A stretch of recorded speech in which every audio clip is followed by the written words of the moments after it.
नवीन video बघण्यासाठी मराठी कीर्तन YouTube चॅनलला सबस्क्राइब करा। विश्वोत्पत्त्यादिहेतवे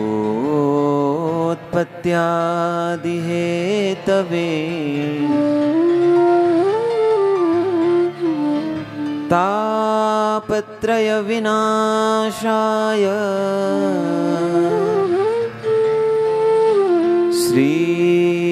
श्रीकृष्णाय वयं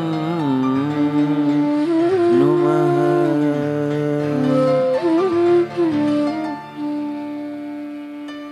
बर्हापीडं नटवरवपुः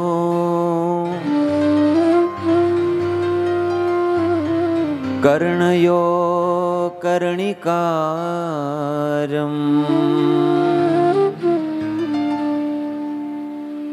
बिभ्रद्वासः कनककपिशं वैजयन्तीं च मालाम् रन्ध्रान् वेणोरधरसुधया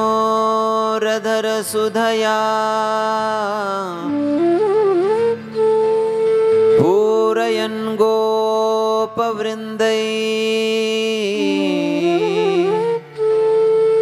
वृन्दारण्यं स्वपदरमणम्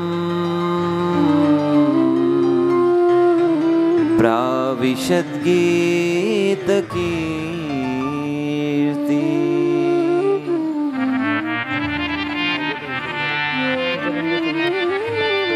तप्तकाञ्चन गौराङ्गी राधे वृन्दावनेश्वरी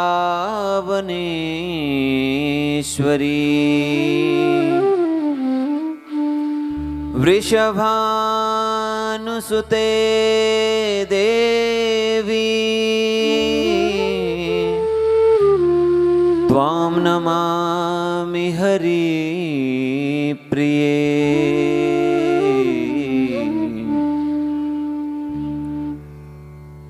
रामाय रामचन्द्राय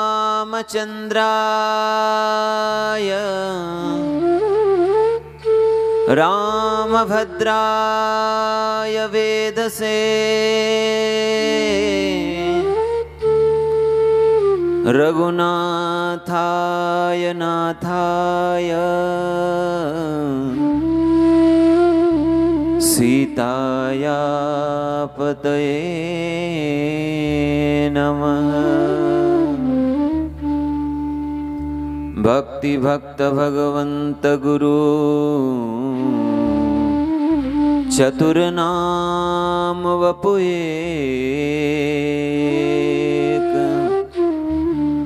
इनके पग वंदन किए नासत विघ्न अनेक।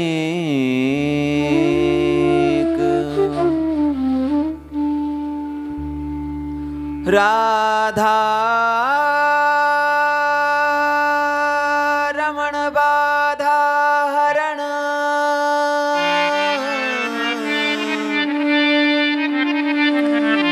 मंगल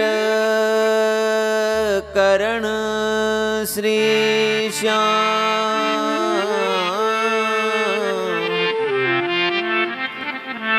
कृपा करो ही अबसो प्यारे श्यामा श्याम प्यारे श्यामा श्याम। श्री वृंदावन बिहारी लाल की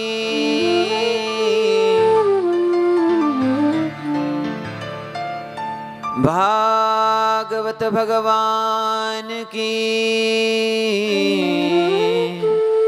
श्री सिद्धेश्वर भगवान की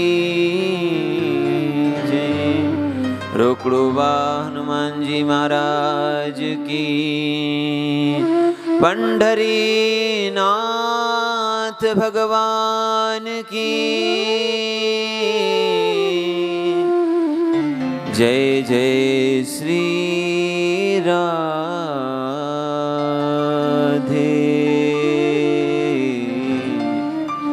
जय जय श्री राधे।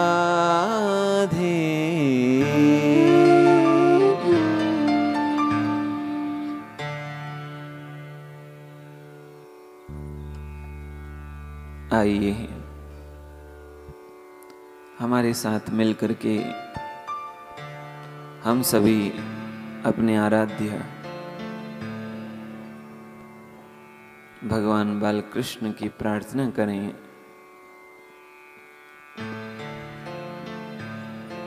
संत अपने मन को उपदेश देते हैं, मन संसार में बहुत भटक लिए हो, अब तो माधव से प्रेम कर, अब तो तुम अपना मन माधव में लगाओ। उसी भाव से हम भी अपने मन को कह रहे, अरे मन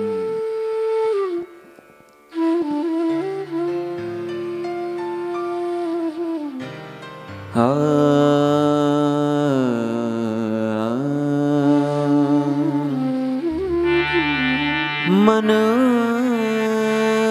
रे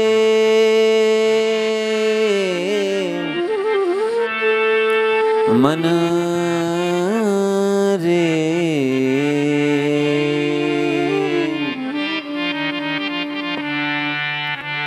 मन रे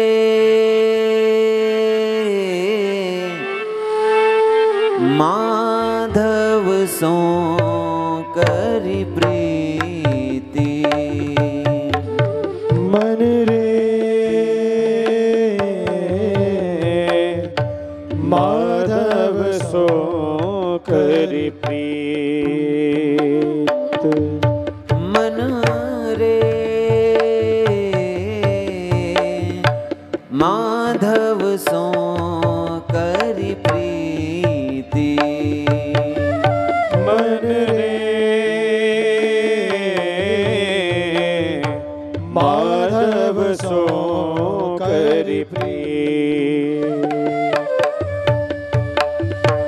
माधव सो करी, माधव सो करी, माधव सो करी, माधव सो करी, माधव सो करी, माधव सो करी, माधव सो करी, माधव सो करी, माधव सो करी प्रीति,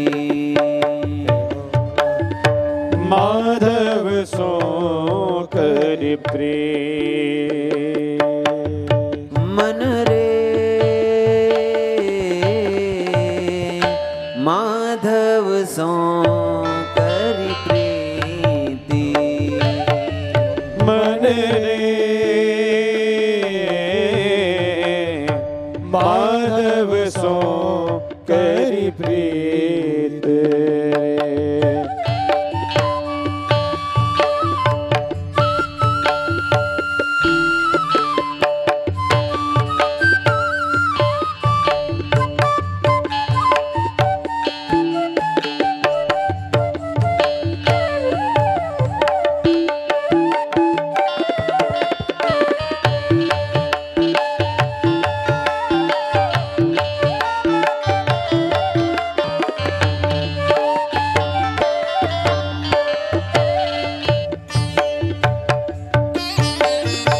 काम क्रोध मद लोभ को तो, काम क्रोध मद लोभ को तू, काम क्रोध मद लोभ को तो, काम क्रोध मद छाड़ी सबे विपरीति छाड़ी सबे विपरीत मन रे माधव सो करी प्रीति मन रे माधव सो करी प्रीत रे माधव सो करी माधव सो करी माधव सो करी माधव सो करी माधव सो करी प्रीति माधव सो करी प्रीत मन रे माधव सो करी प्रीति माधव सो करी प्रीत मन रे मान रे मन रे मन रे मन रे मन रे मन रे मन रे मन रे मान रे मन रे मन रे मन रे मन रे मन रे ओ मन रे मन रे माधव सो करी प्रीति मन रे माधव सो करी प्रीत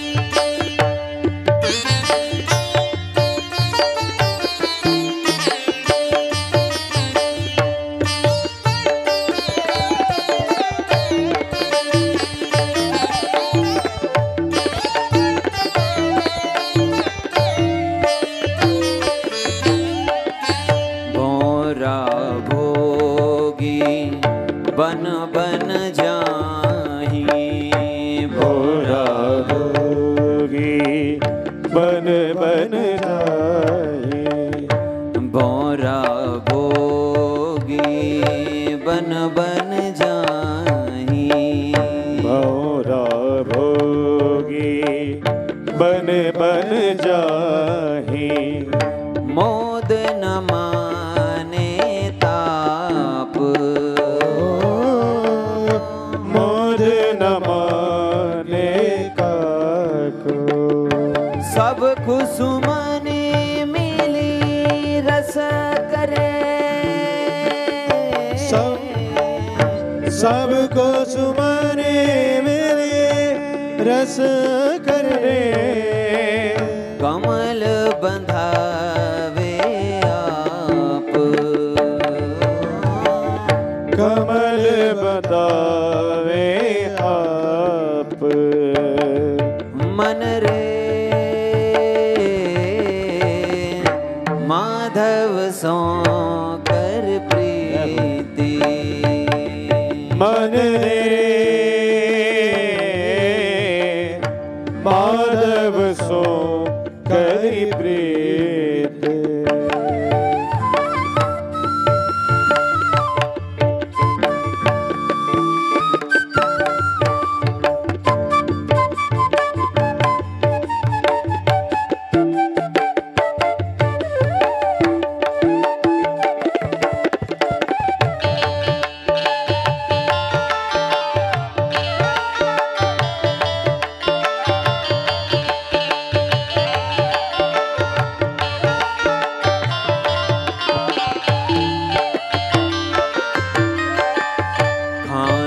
पान परिधान में, खान पान परिधान में, ओ खान पान परिधान में,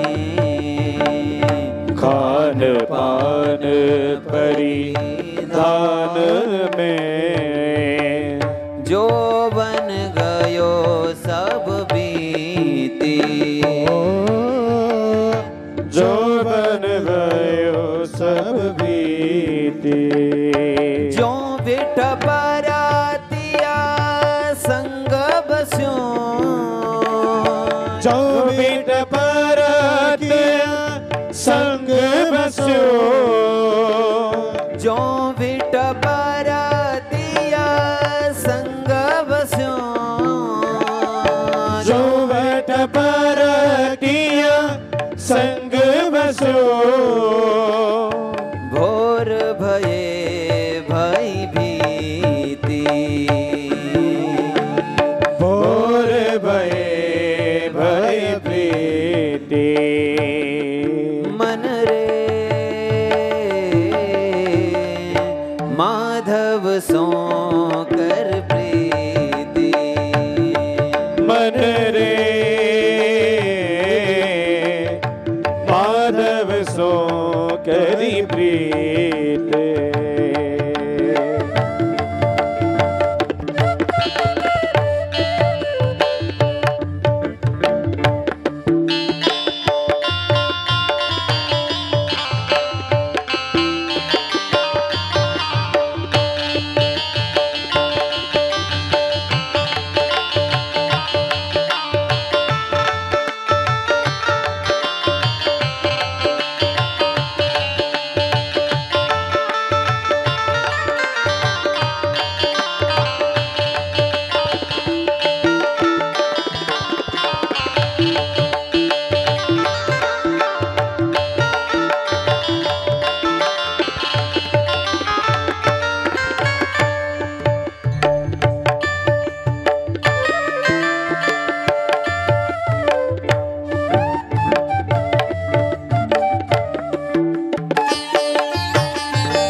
मीन वियोग न सही सके,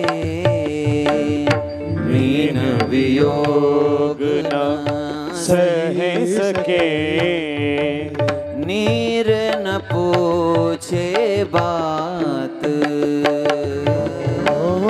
नीर न पूछे बाट, देखी जो तो ताकी गति, देखी जो तो ताकी गति, रति न घटे तन जात, रति न घटे तन जात, मन रे माधव सो कर प्रीति, ओ मन रे माधव सो करी प्रीत, माधव सो करी,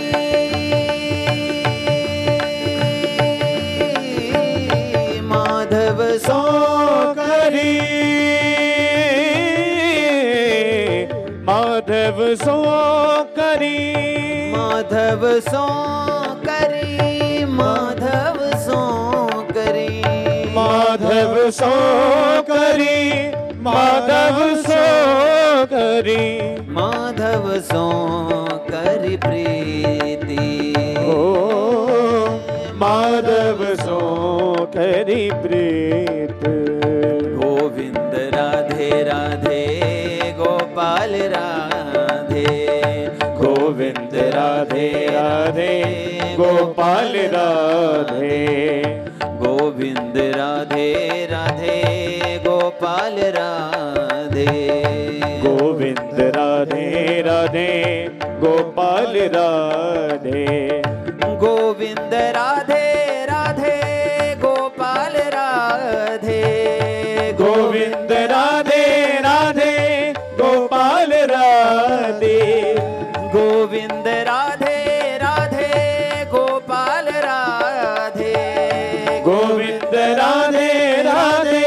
गोपाल राधे गोविंद राधे राधे गोपाल राधे गोविंद राधे राधे गोपाल राधे गोविंद राधे राधे गोपाल राधे गोविंद राधे राधे गोपाल राधे गोविंद राधे राधे गोपाल राधे गोविंद राधे राधे गोपाल राधे गोविंद राधे राधे गोपाल राधे गोविंद राधे राधे गोपाल राधे गोविंद राधे राधे गोपाल राधे गोविंद राधे राधे गोपाल राधे गोविंद राधे गोविंद राधे गोपाल राधे गोपाल राधे गोविंद राधे गोविंद राधे गोपाल राधे गोपाल राधे गोविंद राधे गोविंद राधे गोपाल राधे राधे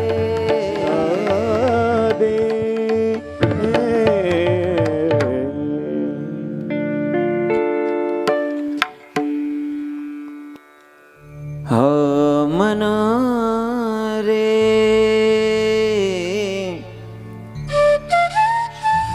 माधव सो करी प्रीति मन रे माधव सो करी प्रीत परम आनंद कंद भगवान नंद नंदन श्याम सुंदर आह्लादनी शक्ति प्रभा आराध्य देवी वृषभानुदास नंदनी व्रज राजेश्वरी व्रजेश्वरी आपकी अहेतुकी कृपा को प्राप्त करके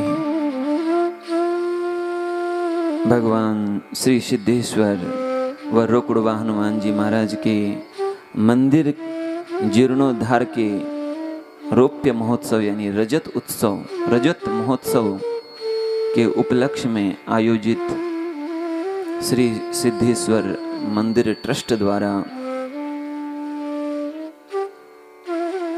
परम मंगल में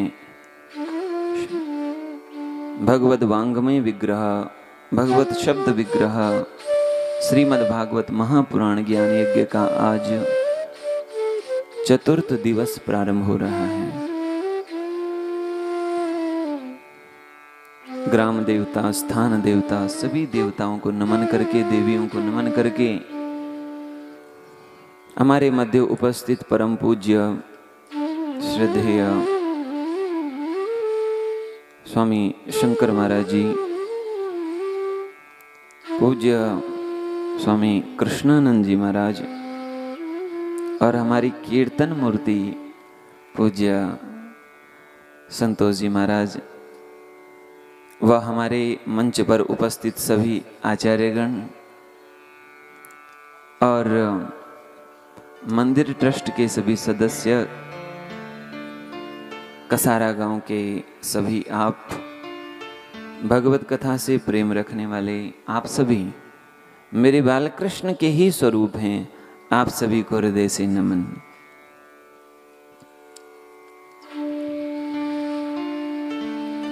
मनोस्तु शतरूपायां तिस्रः कन्याश्च जज्ञिरे आकूतिर्देवहूतिश्च प्रसूतिरिति विश्रुता। बड़े ध्यान से सुनेंगे और मैं आप लोगों से कहूंगा बीच में कोई बातें नहीं करें। वैसे आप लोग बहुत अच्छे से कथा सुन रहे हैं, लेकिन फिर भी एक दो महापुरुष आ ही जाते हैं बीच में।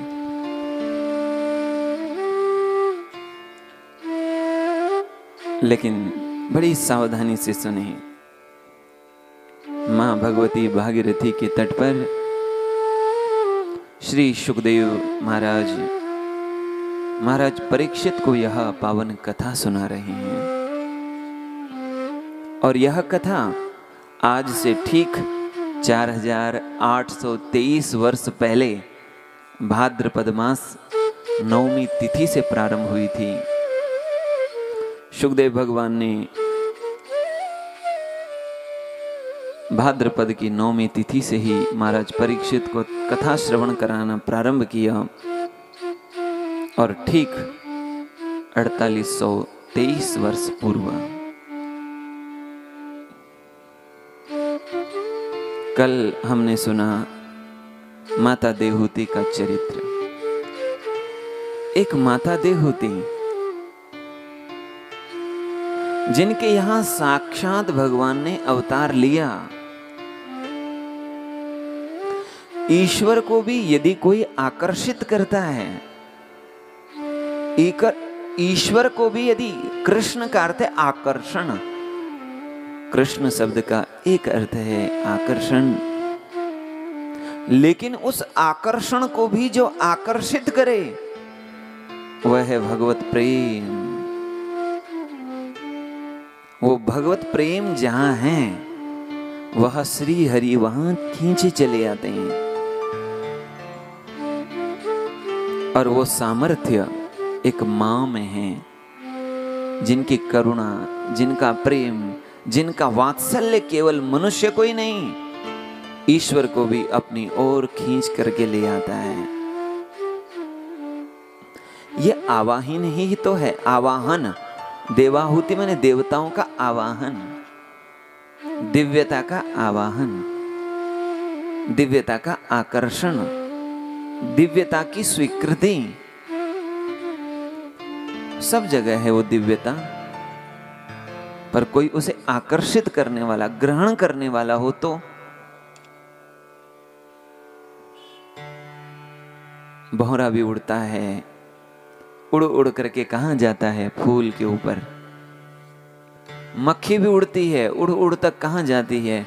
मल के ऊपर, कीचड़ के ऊपर, पड़े हुए कहीं गंदगी के ऊपर।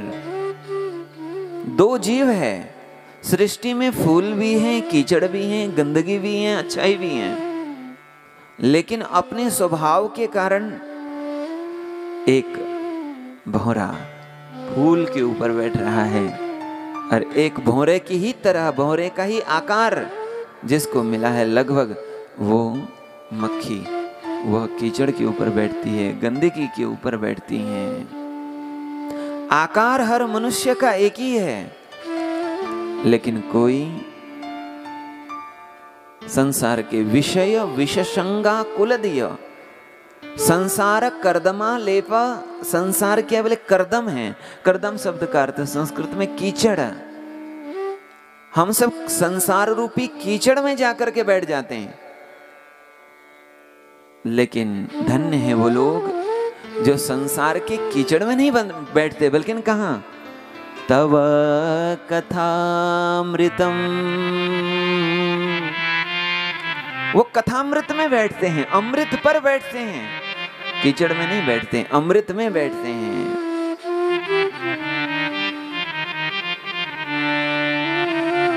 ये सौभाग्य हमको मिला है मानव जीवन में। न जाने कौन सी योनि यदि होती तो क्या हम कथा सुन पाते, सुना पाते। ये मानव जीवन मिला, और उस मानव जीवन में भी हमें ऐसी भारतीय संस्कृति में जन्म मिला, ऐसी सनातन पद्धति में हमको जन्म मिला। आज हमको भगवान की कथा सुनने को मिल रही है और सुनाने को मिल रही है।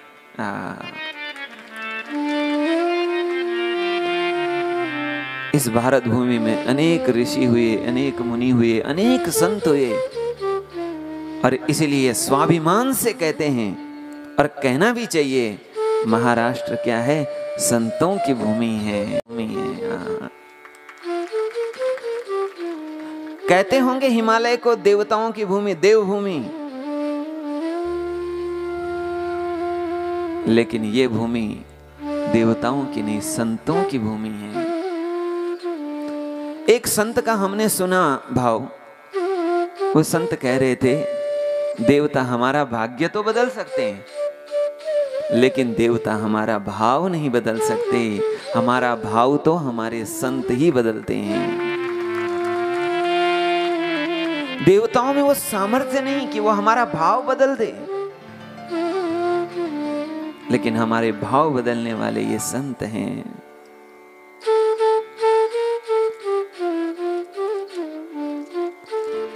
मनु जी के 2 पुत्र हैं, प्रियव्रत और उत्तानपाद। महाराज उत्तानपाद जो मनु के पुत्र हैं। मनु कौन है? ब्रह्मा जी के पुत्र। और ब्रह्मा जी कौन है? भगवान विष्णु के पुत्र। तो भगवान विष्णु के पुत्र ब्रह्मा जी और ब्रह्मा जी के पुत्र महाराज मनु, और मनु के पुत्र हैं महाराज उत्तानपाद। हम किस कुल में उत्पन्न हुए हैं इसकी बहुत महिमा नहीं है। हम जहां भी उत्पन्न हुए हैं वहां जी कैसे रहे हैं। साक्षात मनु महाराज के पुत्र कौन? उत्तानपाद।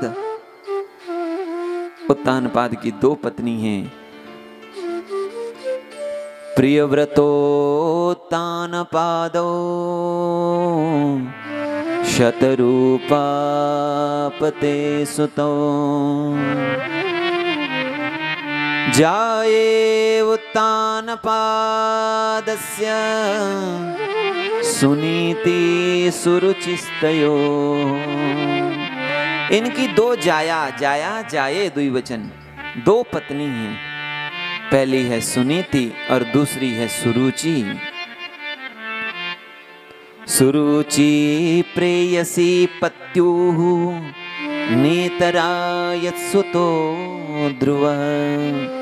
सुरुचि पत्युः, पति को बहुत प्रिय है। सुरुचि से महाराज उत्तानपाद बहुत प्रेम करते हैं, बहुत प्रीति है। न इतरा, इतरा शब्देन ध्वन्यते। इतरा शब्द से ये लग रहा है कि इतरा मतलब वह अलग ही थी, महलों से भी अलग ही थी। इतर शब्द कहते हैं अन्य। अन्य जो पत्नी है, जो सुनीति है, वह न पत्युः प्रिया, वह पति को बहुत प्रिय नहीं है। महाराज उत्तानपाद सुरुचि से प्रेम करते हैं, सुनीति से नहीं। और प्रेम ही नहीं, आसक्ति। आसक्ति का ये आलम है। जो सुरुचि कहती है वैसे ही उत्तानपाद करते हैं। सुरुचि रोती है कभी तो महाराज उत्तानपाद को बहुत कष्ट होता है, वो भी रोने लगते हैं। सुरुचि कभी हंसती है, मुस्कुराती है तो उत्तानपाद को लगता है कि मुझे भी खुशी मिल गई है, वो भी हंसने मुस्कुराने लगते हैं।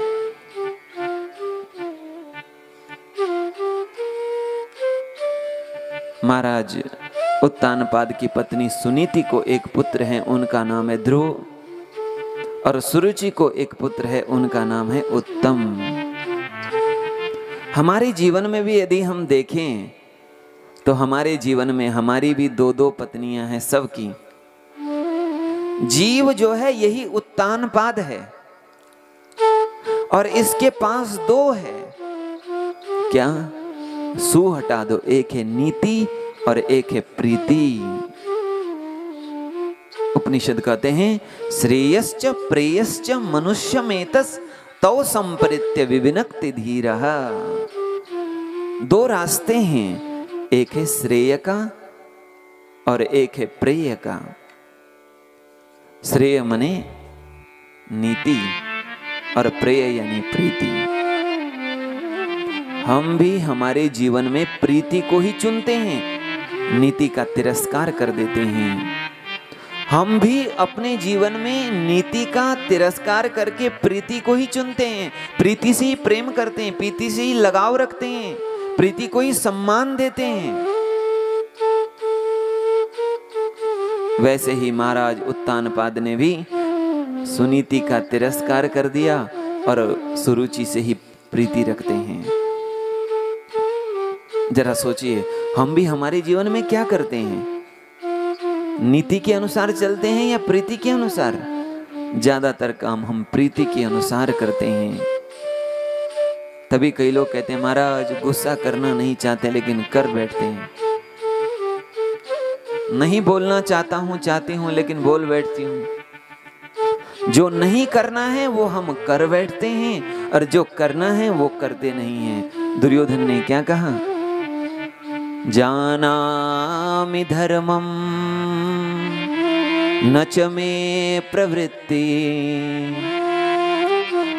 जानाम्य धर्मं न च मे निवृत्ति। मैं धर्म जानता हूं क्या है। धर्म यानी नीति। मैं धर्म जानता हूं, नीति जानता हूं, पर नीति की ओर मेरी प्रवृत्ति नहीं है। मैं ये भी जानता हूं कि प्रीति क्या है, अधर्म क्या है, लेकिन न चाहते हुए भी मैं वही अधर्म करता हूं, प्रीति के मार्ग पर ही चल बैठता हूं। आप लोग भी, हम लोग भी थोड़ा सोच करके देखें, सही और गलत क्या है ये हम सब जानते हैं, लेकिन जानने पर भी जो सही है वो हम कर नहीं पाते और जो गलत है वो हम कर बैठते हैं। बोलो वृंदावन।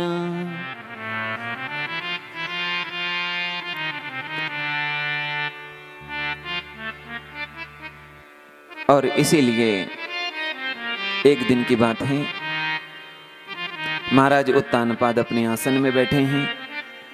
एक गोदी में सुरुचि के पुत्र उत्तम को बिठा करके रखे हैं, दूसरी गोदी खाली है। इसलिए ध्रुव जी को लगा मैं अपने पिता की गोदी में जाकर के बैठूं। आगे बढ़े और अपने पिता उत्तानपाद की गोदी में बैठने के लिए प्रयास कर रहे हैं। महाराज उत्तानपाद ने भी हाथ आगे बढ़ा लिया। आहा, जैसी सुरुचि बगल में बैठी थी, सुरुचि ने देखा तो ध्रुव जी का हाथ पकड़ लिया। ध्रुव जी से कहा, न भवान नृपतेर धिष्ण्यम आरोढ़ुम अर्हति। बालक, तुम अपने पिता की गोदी में, महाराज की गोदी में नहीं बैठ सकते। ध्रुव जी ने कहा, क्यों? क्योंकि तुमने मेरे कोख से, मेरे गर्भ से जन्म नहीं लिया है, और यदि तू चाहता है कि तू महाराज की गोदी में बैठ उत्तम की तरह, तो तुझे मेरे गर्भ से जन्म लेना पड़ेगा, फिर तू अपने पिता की गोदी में बैठ सकता है। इसलिए जाओ, तपसाराध्य पुरुषम तस्यैवानुग्रहेण में। जाओ तप करो, और तप करके जब भगवान प्रकट हो तो भगवान से कहना, मुझे मां सुरुचि की कोख दे दो, गर्भ दे दो। अहंकार में आदमी बहुत बड़ी बड़ी बातें बोल तो देता है, अपने सामर्थ्य से भी ऊपर की बात। और सुरुचि ने अहंकार में आकर के केवल एक भक्त का अपमान नहीं किया, भगवान का भी अपमान कर दिया, क्योंकि अपनी गर्भ को सुरुचि भगवान से भी बढ़कर मान रही है। भगवान की उपासना करना और फिर भगवान तुम्हें मेरी गर्भ में भेजेंगे। अहंकार में सुरुचि ने बात कह तो दी, लेकिन ध्रुव जी को ठेस लगी, ऐसे जैसे कोई सांप को किसी ने डंडे से प्रहार कर दिया हो, और वो सांप क्रोध में। वैसे ही ध्रुव जी रोते रोते अपनी मां के पास आए हैं। स्वयं कुछ कह नहीं पाए हैं, लंबी लंबी श्वास ले रहे हैं, रो रहे हैं, आंखों से आंसू बह रहे हैं। मां सुनीति कहती है, बेटा क्या हो गया, तुम इतना क्यों रो रहे हो? उनके जो साथ थे उन्होंने सारी बात कह दी। सुन करके मां सुनीति का मुखारविंद ऐसे सिकुड़ गया जैसे जंगल में आग लगने पर हरी भरी लताएं सूख जाती है, सिकुड़ जाती है। एक छोटे से बालक ने क्या बिगाड़ा है? आखिर उसे ये भी नहीं पता कि ईर्ष्या होती क्या है, उसे ये भी नहीं पता कि द्वेष होता क्या है, उसे ये भी नहीं पता कि भेदभाव होता क्या है। उसी के साथ भेदभाव किया गया। अपनी गोदी में बिठा करके मां सुनीति, नीति है ना, धर्म है ना, धर्म क्या रास्ता बताता है देखिए, नीति क्या मार्ग बताती हैं देखिए। माता सुरुचि ने अपनी गोदी में बिठा करके ध्रुव जी को समझा रही हैं, तात मां मंगलम तात परे सुमंस्था। हे तात, भूल करके भी कभी किसी के प्रति अमंगल की भावना नहीं करना। किसी ने हमारे प्रति अमंगल की भावना की हो तो हमें भी उसके प्रति अमंगल की भावना करनी है, ये जरूरी नहीं है। किसी ने हमारी ओर कीचड़ फेंका हो तो हम भी कीचड़ फेंकें, जरूरी नहीं। धर्म ये नहीं कहता, नीति ये नहीं कहती। यदि उसने कीचड़ फेंका, तुमने भी कीचड़ फेंका, तो उसमें और तुम में फिर फर्क क्या रहा? इसीलिए किसी के प्रति अमंगल की भावना मत करो। और मैं तो कहता हूं तात, आतिष्ठत तात विमत्सरस्त्वम् उक्तं समात्रापि यदव्यलेकम्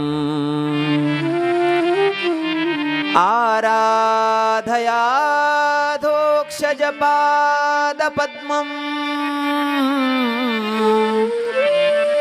यदिच्छसे ध्यासनमुत्तमो यथा।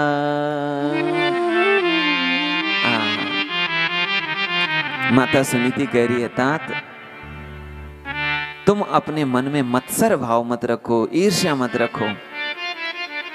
मैं तुमको सच बताऊं, तुम्हारी माँ ने जो बात कही वो बिल्कुल सत्य है। क्योंकि यदि तुम सच में कोई बड़ा पद चाहते भी हो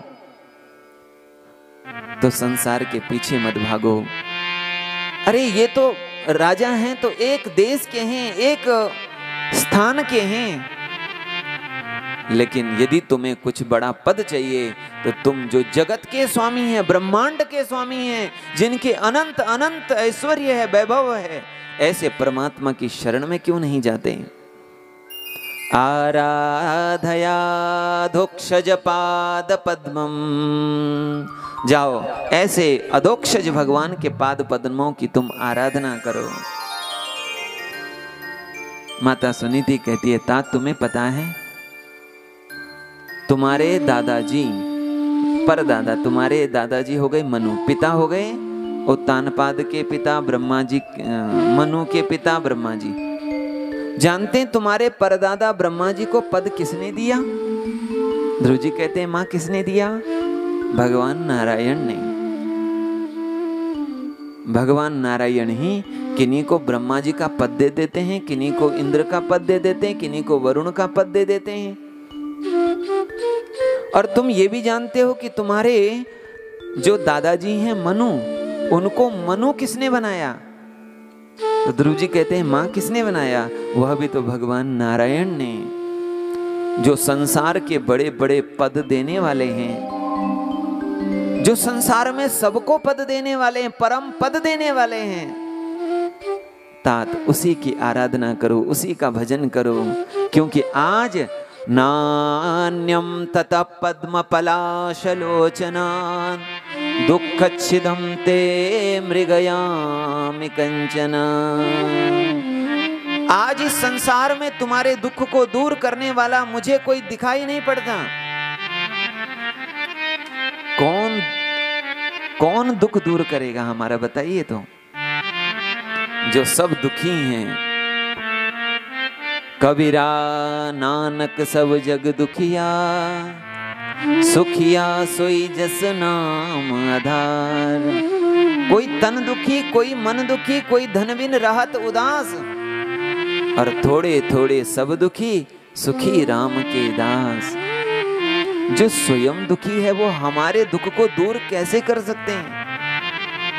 इसलिए जाओ, तुम्हारा दुख दूर वही परमात्मा ही करेंगे। जो लक्ष्मी जी अपने हाथ में कमल का पुष्प लेकर के श्री हरि को खोज रही है, जाओ तुम उसी श्री हरि को खोजो। माता सुनीति ने अपने पुत्र को कौन सा मार्ग दिखाया? नीति का मार्ग, न्याय का मार्ग, धर्म का मार्ग, परम धर्म का मार्ग, ईश्वर का मार्ग बताया है। धन्य है वो माँ। यह तो माँ सुनीति है और यह तो माँ मदालसा। माँ मदालसा, ऋतुध्वज की पत्नी माँ मदालसा अपने नन्हे नन्हे बच्चों को पालने में जुला रही हैं।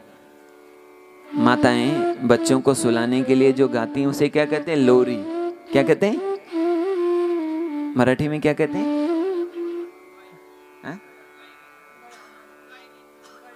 ओंगाई, हंगाई। अच्छा ठीक। तो लोरी गा रहे हैं। देखो हमारी जब हम मराठी बोलते हैं तो जैसे छोटा बच्चा माँ के पास बोलता है ना तोतरी भाषा में वैसे हमारी जो मराठी भाषा है वो तोतरी में, तोतली भाषा है। थोड़ा थोड़ा बोलना आ रहा है। लोरी सुना रही हैं। तो माताएं अपनी अपनी भाषा में लोरी गाती हैं, लेकिन माँ मदालसा छोटे छोटे नन्हे नन्हे बच्चों को लोरी सुना रही हैं। और क्या सुना रही हैं जरा सुनिए। शुद्धोऽसितात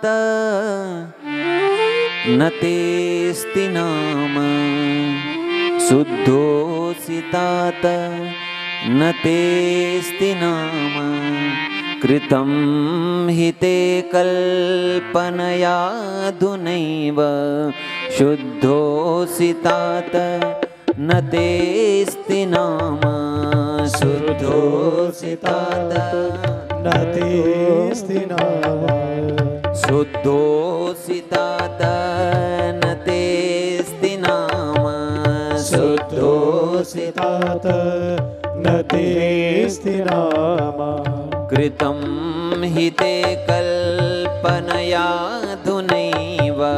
कृतं हि ते कल्पनयाधुनैव, पंचात्मकं देहमिदं न तेस्ति, पंचात्मकं देहमिदं न तेस्ति, पंचात्मकं देहमिदं न तेस्ति, पंचात्मकं देहमिदं न तेस्ति, नैवास्य त्वं रोदिसि कस्य हेतो, नैवास्य त्वं रोदिसि कस्य हेतो, रोदिसि कस्य हेतो, रोदिसि कस्य हेतो।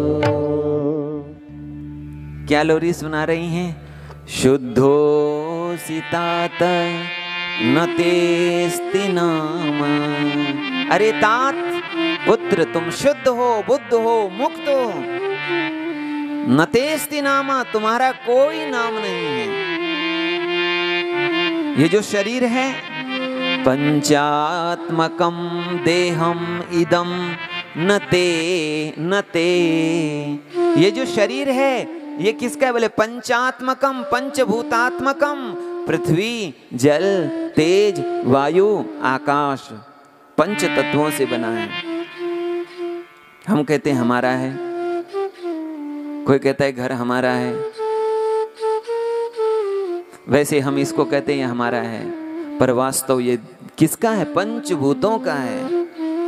वो जो घर बना है ईंट पत्थर का है, वैसे ये पंचभूत का है, पृथ्वी, जल, तेज, वायु, आकाश। न तेस्ति, ये तुम्हारा नहीं है। और जब तुम्हारा नहीं है फिर रोदिसि कस्य हेतो, तो रोता क्यों है? आगे बहुत सुंदर गाती हैं। सदा मुरारिं हृदि चिन्तयेथा, सदा मुरारिं हृदि चिन्तयेथा, सदा मुरारिं हृदि चिन्तयेथा, सदा मुरारिं हृदि चिन्तयेथा, तद्ध्यानतोऽन्तः षडरिञ्जयेथा, तद्ध्यानतोऽन्तः षडरिञ्जयेथा, माया प्रबोध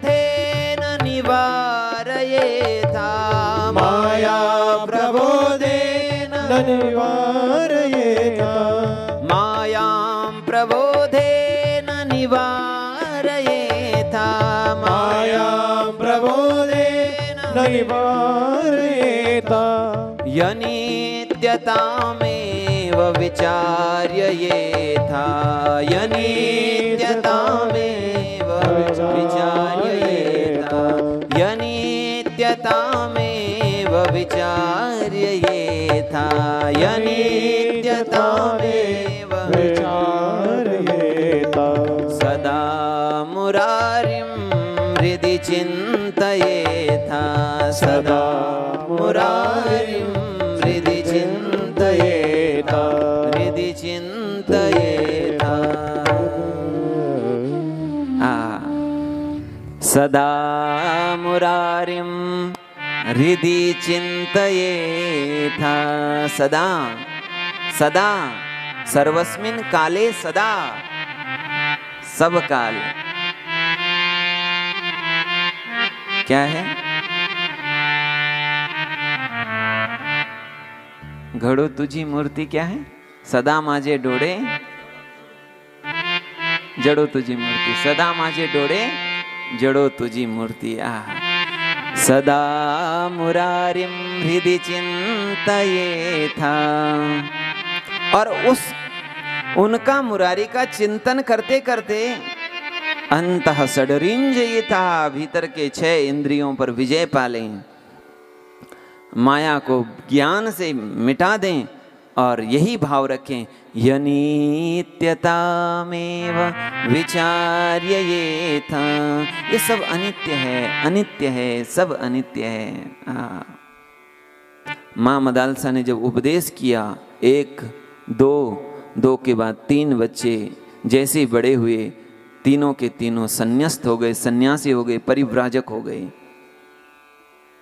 जब चौथा बालक ने जन्म लिया और बचपन में माँ मदालसा ऐसा ही उपदेश कर रही हैं, तब इन्होंने ऋतुध्वज ने कहा, देवी आप यदि ऐसे ही सबको सन्यासी बनाती रहोगी तो फिर मेरा राज्य आगे कौन चलाएगा? आप उपदेश करिए, ज्ञान दीजिए, लेकिन एक को राजर्षि बनवाइए। तब माँ मदालसा ने उनको उपदेश किया और उपदेश के साथ राज्य करने का भी माँ ने आदेश दिया और कहा, अभी तुम राज्य करो, पर जिस समय तुम्हारे जीवन में ऐसी घड़ी आए कि अब मैं क्या करूं, तो मेरे कुछ सूत्र लिखे हुए हैं, उस समय तुम खोल लेना। बोलो वृंदावन बिहारी लाल की। वैसा ही उपदेश माँ सुनीति कर रही है और 5 वर्ष के ध्रुव वन की ओर जा रहे हैं। एक बार जरा मन से कल्पना करिए, एक बार उस झांकी को आंखों के सामने जरा लाइए मन में और देखिए 5 वर्ष का बालक, छोटी सी अवस्था है और वन की ओर अकेले जा रहे हैं। नारद जी को पता चला, नारद जी आ गए। ध्रुव जी से कहा, ध्रुव तात कहाँ जा रहे हो? ध्रुव जी ने कहा, महाराज जी मैं तपस्या करने जा रहा हूँ, भगवान को पाने जा रहा हूँ। मुस्कुराते हुए नारद जी ने कहा, ध्रुव ये अभी तुम्हारे तप करने की उम्र नहीं है, अभी तो खेलने की उम्र है, जाओ घर में खेलो। ध्रुव जी ने कहा, नहीं, मैं तो भगवान की प्राप्ति करके ही अब वापस घर जाऊंगा। नारद जी ने कहा, तुम्हें मालूम है भगवान कितने दिन में मिलते हैं? ध्रुव जी ने कहा, नहीं। इस वन की गुफाओं में अनेक ऋषि मुनि बैठे हैं। मुनयः पदवीं यस्य निस्संगेनो रुजन्मभिः। इन पहाड़ों की गिरी कंदराओं में अनेक ऋषि मुनि ऐसे भी बैठे हैं जो निसंग होकर के बैठे हैं और एक जन्म नहीं, उरु यानी बहु जन्म भी, बहुत जन्म से मृडयंतो अपि, श्री भगवान की प्राप्ति का अभ्यास भी कर रहे हैं, लेकिन आज तक उनको भगवान का दर्शन नहीं हुआ है। ध्रुव भगवान की प्राप्ति एक दिन का काम नहीं है। भगवान भी कहते हैं बहुनाम जन्मनाम अन्ते ज्ञानवान माम प्रपद्यते। एक जन्म नहीं, अनंत जन्म की, अनेक जन्म की साधना जब परिपक्व होती है तब जीव मुझे पाता है। और फिर यदि तुम्हें तुम्हारी भी माता ने तुमको डांट दिया, उससे यदि तुम्हें दुख हो रहा है तो उसके लिए मैं दवाई दे देता हूं। कौन सी दवाई? बोले यदि किसी के कहने से दुख हुआ तो किसी के ऐसा कहने से भी सुख भी हो जाता है। एक आदमी ने कोई बुरी घटना हमको सुना दी तो क्या हो गया? दुख हो गया। उसी आदमी ने कोई अच्छी घटना सुना दी तो सुख हो गया। नारद जी बोले एक उपाय है, और यह पतंजलि योग सूत्र का लगभग अनुवाद है।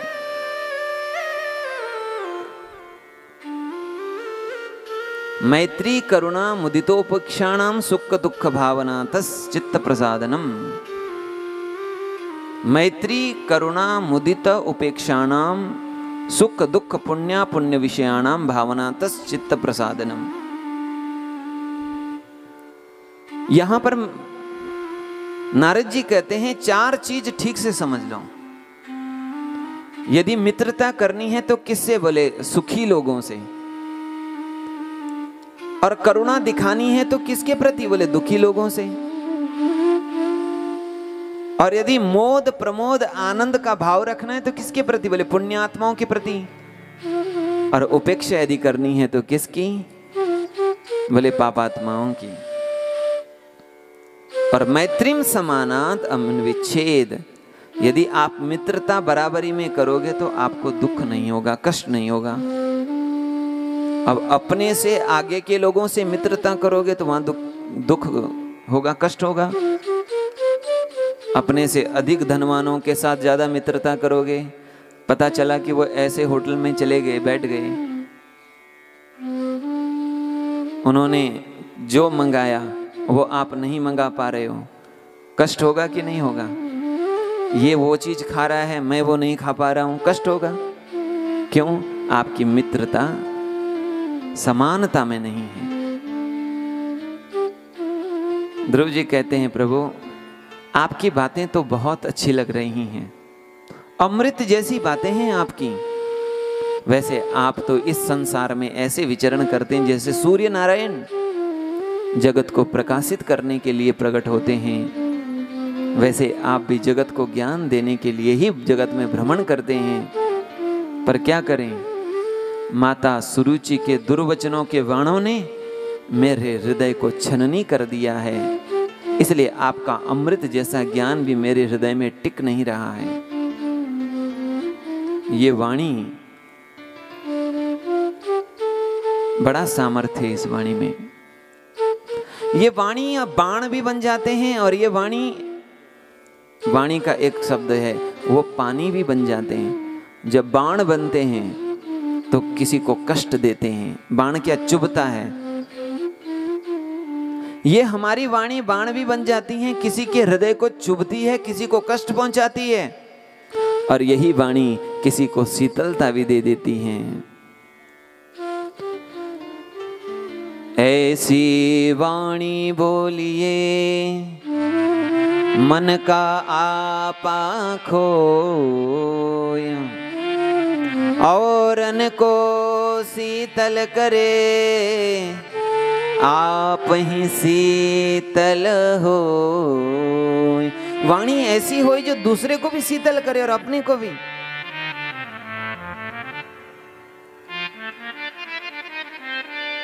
नारद जी ने कहा तात तुम तत्तात गच्छ भद्रम ते यमुनायास्तटम शुचि। अब तुम यमुना जी के तट पर जाओ, वहीं आप तप करो और भगवान के ओम नमो भगवते वासुदेवाय मंत्र दे दिया। आइए हम 2 मिनट संकीर्तन करें।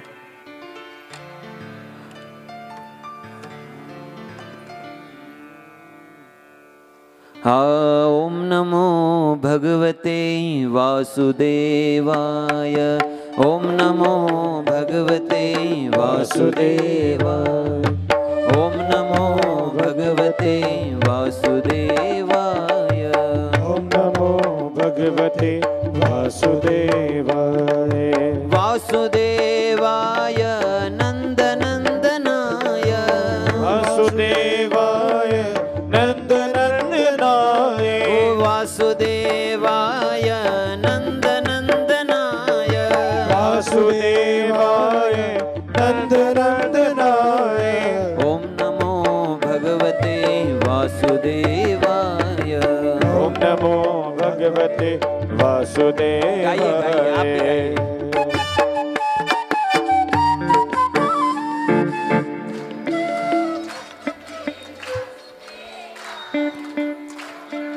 पीछे से आवाज कम आ रही है।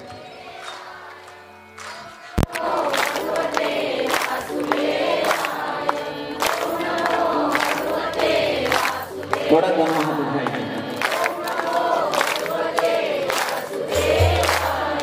ओम नमो भगवते वासुदेवाय। ओम नमो भगवते वासुदेवाय। वासुदेवाय नंदनंदनाय। वासुदेवाय नंदनंदनाय। वासुदेवाय नंदनंदनाय। वासुदेवाय नंदनंदनाय। वासुदेवाय नंदनंदनाय। वासुदेवाय नंदनंदनाय। ओम नमो भगवते वासुदेवाय। ओम नमो भगवते वासुदेवाय। ओम नमो भगवते वासुदेवाय।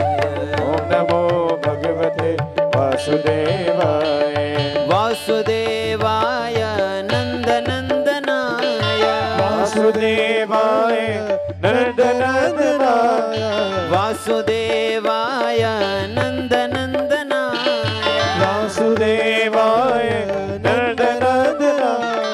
वासुदेवाय मेरो नंदनंदनाय।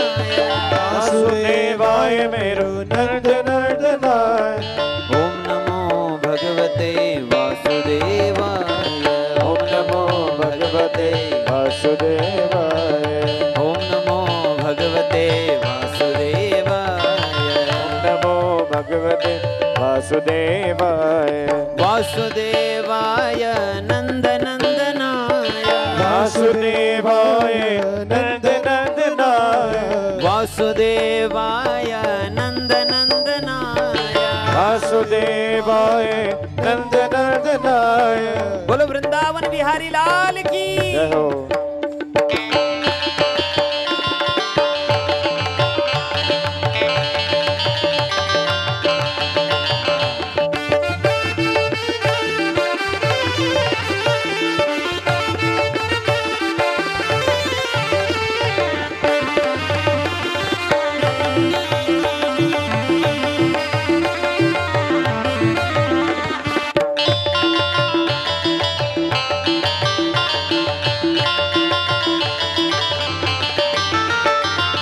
वासुदेवाय नंदनंदनाय। वासुदेवाय नंदनंदनाय। वासुदेवाय प्राणवल्लभाय। वासुदेवाय प्राणवल्लभाय। वासुदेवाय कृष्णवल्लभाय। वासुदेवाय कृष्णवल्लभाय। ओम नमो भगवते वासुदेवाय। ओम नमो भगवते वासुदेवाय। ओम नमो भगवते वासुदेवाय। ओम नमो भगवते वासुदेवाय। ओम नमो भगवते वासुदेवाय। ओम नमो भगवते वासुदेवाय। ओम नमो भगवते वासुदेवाय। ओम नमो भगवते वासुदेवाय। ओम नमो भगवते वासुदेवाय। ओम नमो भगवते वासुदेवाय। ओम नमो भगवते वासुदेवाय। ओम नमो भगवते वासुदेवाय। वृंदावन बिहारी लाल जय हो।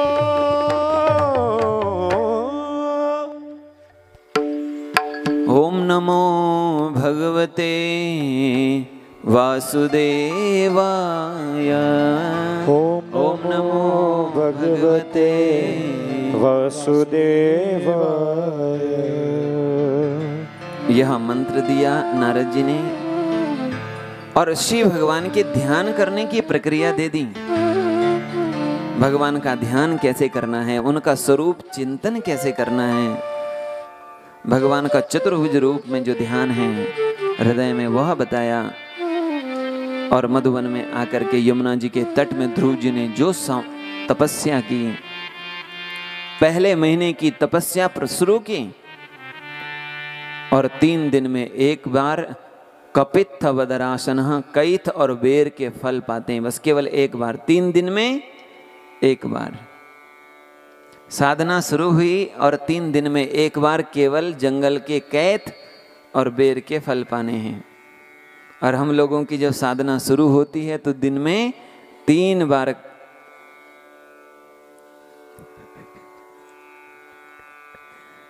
एकादशी का व्रत आता है तो शाम को पहले दिन ही बोल देते हैं कल एकादशी है, उद्या एकादशी है, लक्षात ठेवा।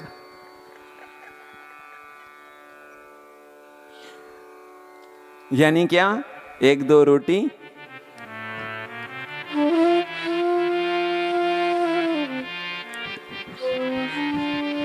और सुबह फिर हल्का सा कुछ फल, दिन में कुछ फलाहार, फिर शाम को फलाहार, 3 समय। हमारी जब साधना शुरू होती है तो दिन में 3 बार फलाहार करके, और ध्रुव जी की तपस्या जो शुरू हो रही है तो 3 दिन में एक बार फलाहार, वो भी केवल जंगल के बेर के फल और कैथ के फल। दूसरे महीने का तप शुरू हुआ, अब 6 दिन में केवल एक बार तृण और पत्ते, घास और पत्ते, 6 दिन में एक बार। तीसरा महीना जब शुरू हुआ, अब 9 दिन में एक बार केवल जल। चौथा महीना शुरू हुआ, जल भी छोड़ दिया, वायु पान कर रहे हैं 12 दिन में एक बार। 5वां महीना वायु पान करना भी छोड़ दिया और जो ध्यान लगाया, देवता लोग छटपटाने लगे, भगवान के पास गए और भगवान गरुड़ में बैठ करके आहा मधोर्वनम भृत्य दिदृक्षया गतः, मधुवन की ओर अपने भृत्य, अपने सेवक को देखने के लिए आ रहे हैं। मालकौंश मधुवन में भगवान अपने भृत्य, अपने भक्त ध्रुव जी को देखने के लिए आ रहे हैं। भगवान ध्रुव जी के सामने आकर के खड़े हो गए हैं, लेकिन ध्रुव जी की आंखें बंद है। अपने हृदय में अपने भगवान नारायण का ध्यान कर रहे हैं। श्री भगवान ने ध्रुव जी के हृदय में जो झांकी जिसका ध्यान कर रहे थे, उस झांकी को जैसी लुप्त किया, ध्रुव जी ने आंख खोली और जिनका भीतर ध्यान कर रहे थे वही बाहर खड़े हैं। आहा, हृदय से गदगद हो गए, दंडवत प्रणाम किया है। क्या कहा जाए, क्या कहूं, ऐसा सौंदर्य, ऐसा माधुर्य, ऐसा स्वरूप। बोलो वृंदावन बिहारी लाल की। बहुत कुछ कहना चाहते हैं, आंखों में आंसू है, जल है, पवित्र भाव है, शुद्ध मन है, क्या कहूं। लेकिन जब हमारे गुरुजी ने मंत्र दिया था तब मैंने ये नहीं पूछा कि भगवान जब मिलेंगे तो उनकी स्तुति कैसे करनी है। इसलिए विचार कर रहे थे कैसी स्तुति करूं, तो भगवान ने अपने शंख का स्पर्श ध्रुव जी के कपोल पर किया और ध्रुव जी के वेद वाणी प्रकट हुई। और ध्रुव जी इसलिए कहते हैं, योऽन्त प्रविश्य मम वाचमिमां प्रसुप्तां संजीवयत्यखिल शक्तिधर स्वधाम्ना अन्याश्च हस्तचरण श्रवण त्वगादीन् प्राणान् नमो भगवते पुरुषाय तुभ्यम्।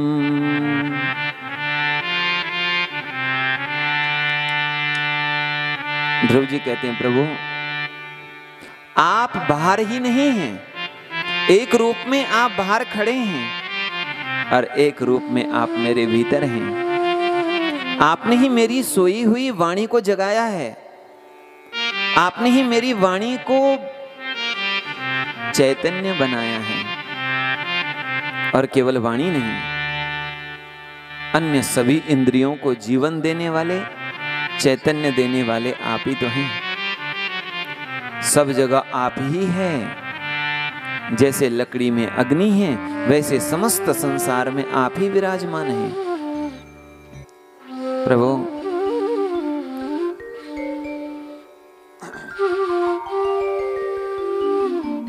मैं तो यही कहूंगा, उन लोगों की मति को आपकी माया ने हर लिया है, जो आपकी उपासना करने के बाद भी आपसे क्या कहते हैं, आपसे कुछ संसार की कामना करते हैं, संसार की वस्तुओं को मांगते हैं। वह वस्तु, वह भोग की वस्तु जो नरक में भी मिलती हूं। मैं तो कहता हूं, जो आपके चरण कमलों का ध्यान करने में जो आनंद है, आपकी कथा सुनने में जो आनंद है, वह आनंद ब्रह्म में भी नहीं है, स्वात्म में भी नहीं है, फिर वह देवलोक में वह आनंद कैसा होगा। मैं तो यही कहता हूं प्रभु, भक्तिं मुहुः प्रवहतां त्वयि मे प्रसंगो। जो आपके भक्ति के बहाव में बहते जा रहे हैं, जिनका चित्त निर्मल है, अंतःकरण शुद्ध है, ऐसे सत्पुरुषों का संगम मेरे जीवन में सदा बना रहे और आपकी लीला कथा का गायन करते हुए, मत्त रहते हुए मैं संसार सागर से पार हो जाऊंगा।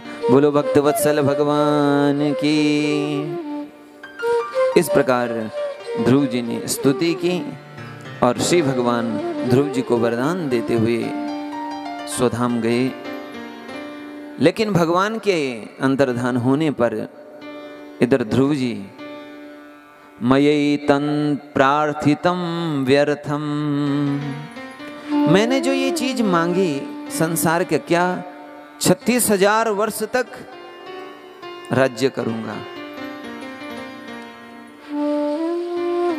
जैसे कोई मरणासन व्यक्ति को किया गया उपचार व्यर्थ है, उस पे लाखों रुपए खर्च कर दो, बेकार हो गया, वैसे ही मैंने परमात्मा को पाने के बाद भी क्या मांगा, इस संसार का राज्य। ध्रुव जी को बड़ी ग्लानि हुई, परमात्मा को प्रणाम करके अपने राज्य की ओर गए। उधर महाराज उत्तानपाद को बड़ा क्षोभ हो रहा था। व्यक्ति जब गलती करता है, पाप करता है, तो एक न एक दिन उसे अपने पाप का बोध होता है। नारद जी गए, नारद जी ने समझाया, आप चिंता न करें, आपके पुत्र आ रहे हैं और वह भगवत प्राप्ति करके आ रहे हैं। भाग्यशाली आप भी हैं, आपके राज्य भी हैं, जिनको ध्रुव जैसा पुत्र मिला। इधर उत्तानपाद महाराज अपनी दोनों पत्नियों को लेकर के ध्रुव जी का स्वागत करने के लिए नगर के बाहर खड़े हैं। ध्रुव जी जैसे ही आए हैं, सबसे पहले ध्रुव जी ने सुरुचि को प्रणाम किया है। सुरुचि को प्रणाम किया तो सुरुचि ने ध्रुव जी को अपने गले से लगा लिया। सुरुचि की आंखों से अश्रु बह रहे हैं, मानो वह अपने किए गए पापों का प्रायश्चित कर रही हैं। सब ध्रुव जी का सम्मान कर रहे हैं। वास्तव में जिस पर परमात्मा की कृपा होती है ना, उस पर सब कृपा करते हैं। इधर ध्रुव जी ने 36,000 वर्ष तक राज्य किया और माता सुरुचि के जो पुत्र उत्तम हैं, वह यक्षों के द्वारा मारे गए। जब ध्रुव जी को पता चला मेरे भाई को यक्षों ने मार दिया, तो ध्रुव जी ने यक्षों के साथ युद्ध किया। और ध्रुव जी क्योंकि भगवान के भक्त हैं, इसलिए इनके तेज से, इनके प्रभाव से अनेक यक्ष मारे गए। इधर मनु महाराज को जब पता चला, मनु महाराज आए ध्रुव जी के दादाजी और ध्रुव से कहा, ध्रुव यह मार्ग साधुओं का नहीं है, नायम मार्गो ही साधुनाम ऋषिकेशानुवर्तिनाम। जो भगवान के मार्ग का अनुकरण करने वाले हैं उनका ये रास्ता नहीं है कि तुम किसी से बदला लेते रहो। अपने दादा की बात को ध्रुव जी मान गए। इस पर यक्षों के राज महाराज कुबेर बड़े प्रसन्न हुए। जो अपने से बड़ों का सम्मान करते हैं वो इस संसार में श्रेष्ठ होते हैं। इसलिए ध्रुव तुमने अपने दादाजी का सम्मान किया, क्योंकि उनकी बात को मान करके तुमने अपना क्रोध भी त्याग दिया। कहो तुम्हें क्या चाहिए? ध्रुव जी ने अब मन से ठान लिया, अब मैं वो वरदान नहीं मांगूंगा कि मुझे और संसार की वस्तु चाहिए, ऐसा संकल्प भी मन में नहीं रखूंगा। लेकिन ध्रुव जी ने कहा, प्रभु आप यदि कुछ देना ही चाहते हो तो मुझे भगवत प्रेम दे दो। आहा, प्रेम सुख देई, प्रेम सुख देई, वो भगवत सुख है, भगवत प्रेम है। यह प्रार्थना करते हुए ध्रुव जी ने 36,000 वर्ष तक तप किया और 36,000 वर्ष तक राज्य किया और फिर तप करने को चले गए। एक दिन भगवान के पार्षद ध्रुव जी को लेने के लिए आए हैं। जैसे मृत्यु देवता को पता चला, महाराज इस लोक का नाम है मृत्यु लोक, और यदि आप इस मृत्यु लोक से गमन कर रहे हैं तो आपको मुझे स्वीकार करना पड़ेगा। तो मृत्यु और मूर्धनि पदम दत्वा आरुरोहा अद्भुतम ग्रम। मृत्यु के सिर पर पैर रख करके ध्रुव जी भगवान के दिव्य विमान में बैठे हैं और भगवान के पार्षदों के साथ भगवत धाम की ओर जा रहे हैं। बोलिए भक्तवत्सल भगवान की। कुछ लोगों का आश्चर्य होता है, ध्रुव जी ऐसे सदेह जा रहे हैं वैकुंठ भगवत धाम की ओर, ध्रुवलोक की ओर, क्या ऐसा कभी होता है? तो इसका प्रमाण आज से 500-550 साल पहले जगत गुरु संत तुकाराम महाराज जी का उदाहरण, इससे बड़ा और क्या हो सकता है? आम्ही जातो तुम्ही कृपा असो द्यावी।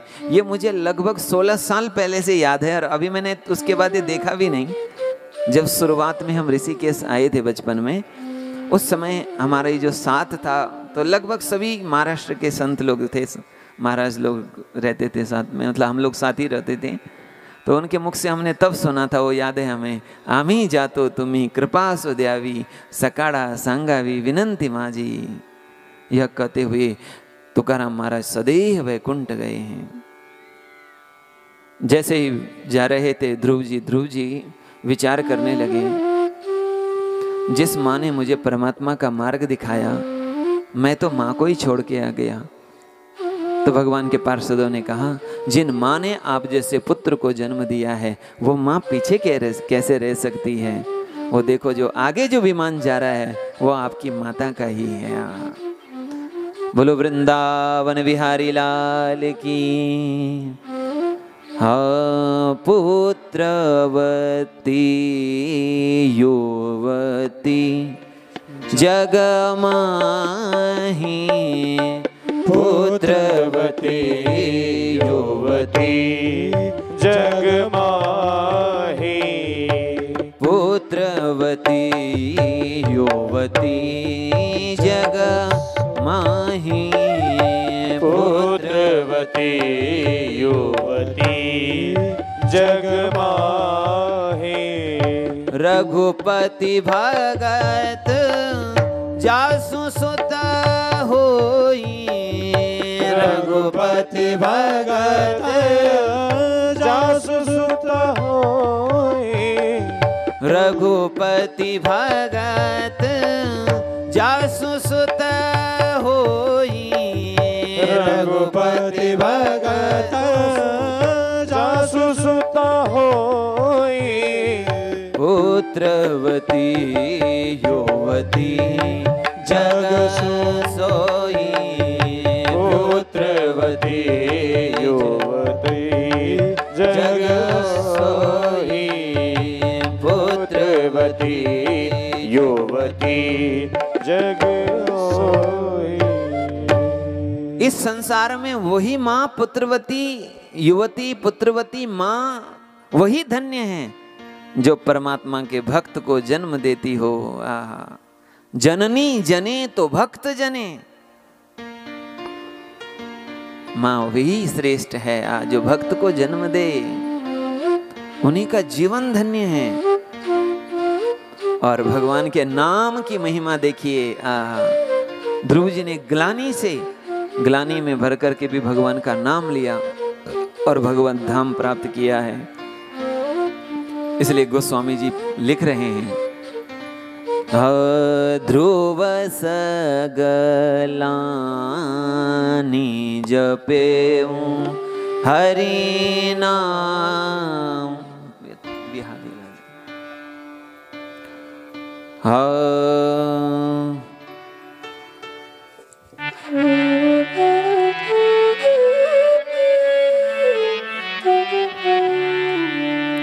ध्रुव सगलानी जपेऊ हरि नाम। ध्रुव सगलानी जपेऊ हरि नाम। ध्रुव सगलानी जपेऊ हरि नाम। ध्रुव सगलानी जपेऊ हरि नाम। पावा चल अनुपम ठावो। पावा चल अनुपम ठावो। पावा चल अनुपम ठावो। पावा चल अनुपम ठावो। ध्रुव सगलानी जपेऊ हरि नाम। ध्रुव सगलानी जपेऊ ध्रुव सगलानी जपेऊ हरि नाम। ध्रुव सगलानी गलानी के साथ ध्रुव जी ने हरि नाम जपा और पावा अचल अनूपम ठाऊ। भगवान नाम का प्रभाव है। ध्रुव जी के ही वंश में आगे जाकर के महाराज अंग हुए। इन्हीं के यहाँ एक पुत्र हुआ जिनका नाम है बेन नास्तिक। यह बेन जैसे ही राजा हुआ, इस बेन ने पहला प्रस्ताव पारित किया। हाँ, अपनी कैबिनेट में पहला प्रस्ताव लाया क्या? न यष्टव्यम न दातव्यम न होतव्यम द्विजा क्वचित। आज के बाद कोई भी द्विज न होम करेगा, न यज्ञ करेगा, न दान करेगा।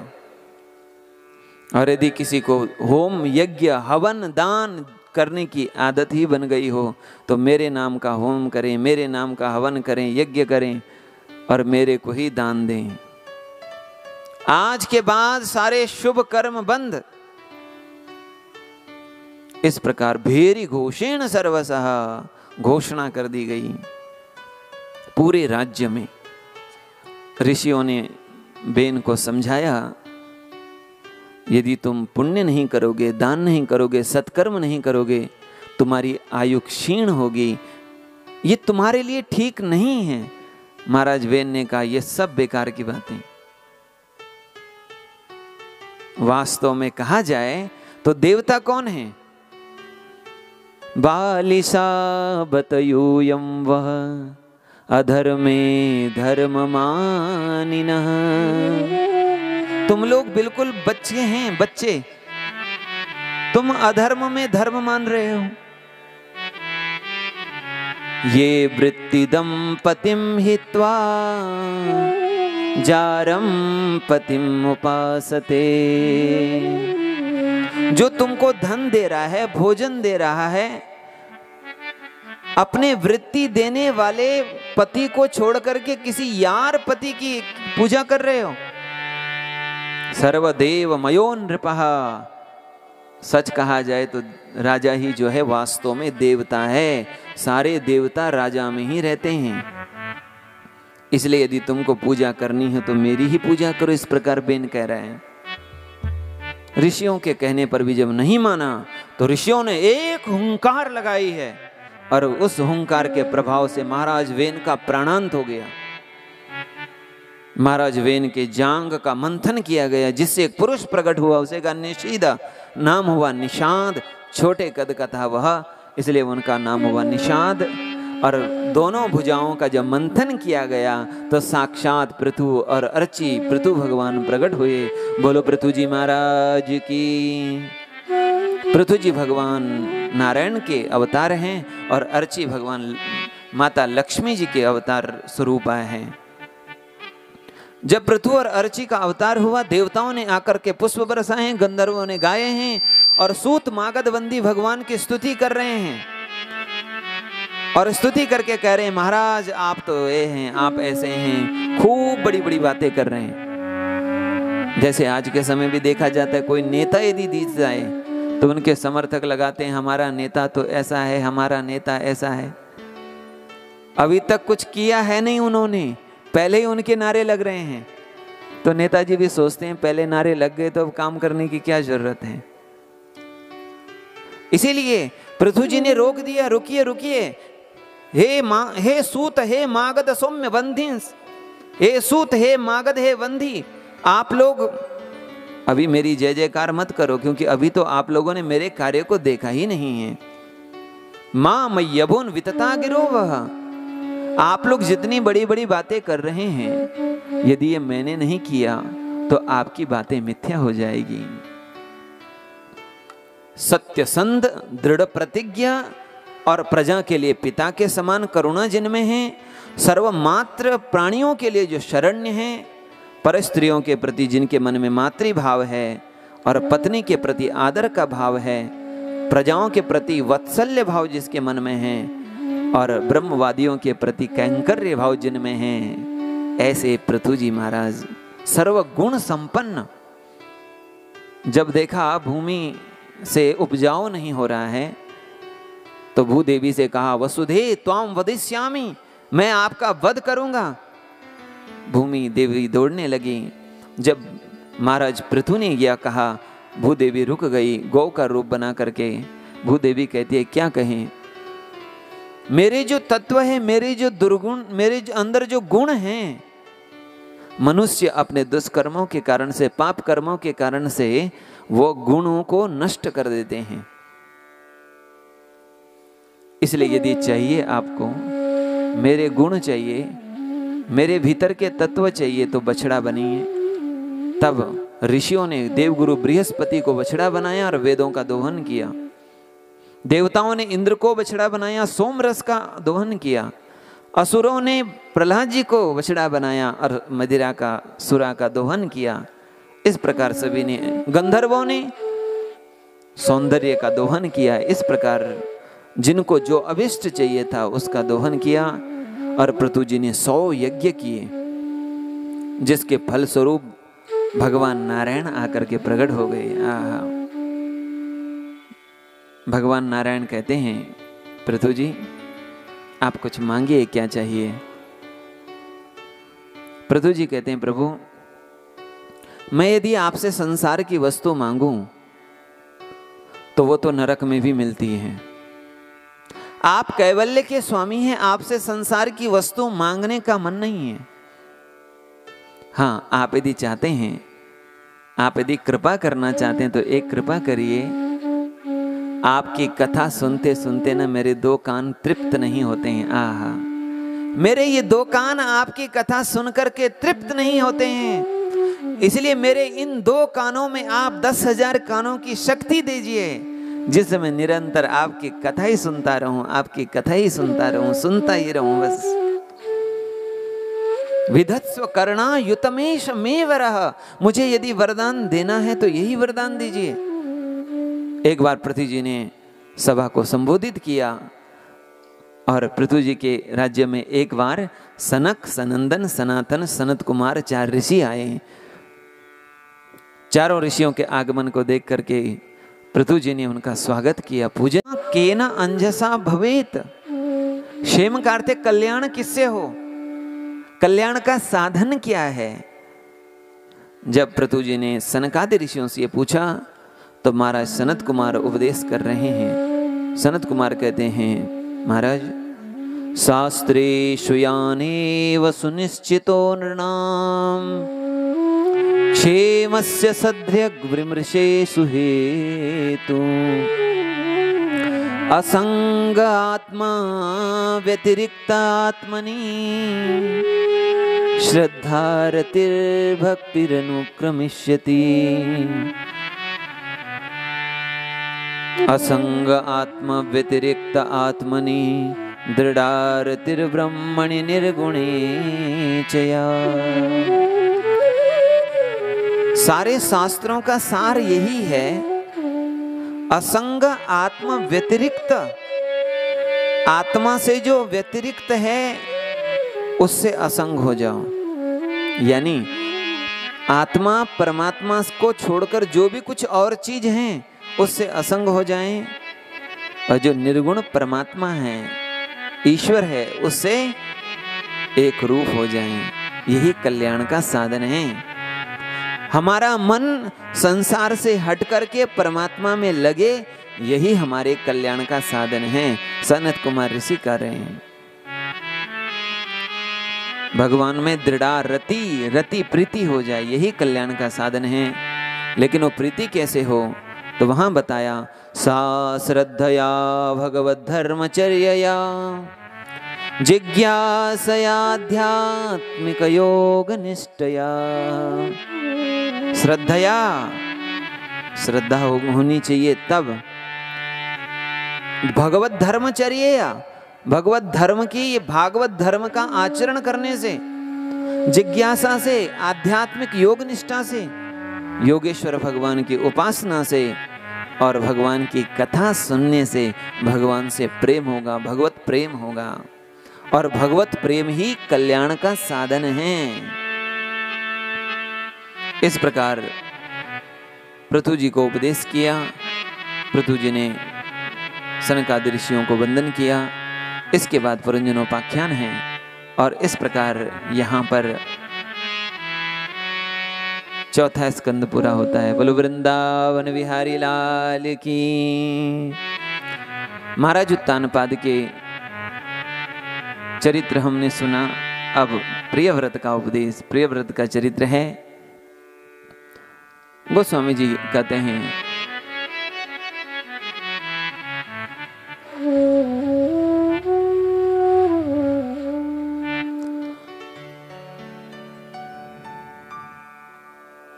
लघु सूत नाम प्रिय व्रत ताही। लघु सूत नाम प्रिय व्रत ताही। लघु सूत नाम प्रिय व्रत ताही। लघु सूत प्रिय व्रत ताही। वेद पुराण प्रशंसहि जाहि। वेद पुराण प्रशंसहि जाहि। लघु सूत नाम प्रिय व्रत ताहि। लघु सूत नाम प्रिय व्रत ताहि। लघु सूत नाम प्रिय व्रत ताहि। लघु सूत नाम प्रिय व्रत ताहि। वेद पुराण प्रशंसहि जाहि। वेद पुराण प्रशंसहि जाहि। महाराज प्रियव्रत का चरित्र।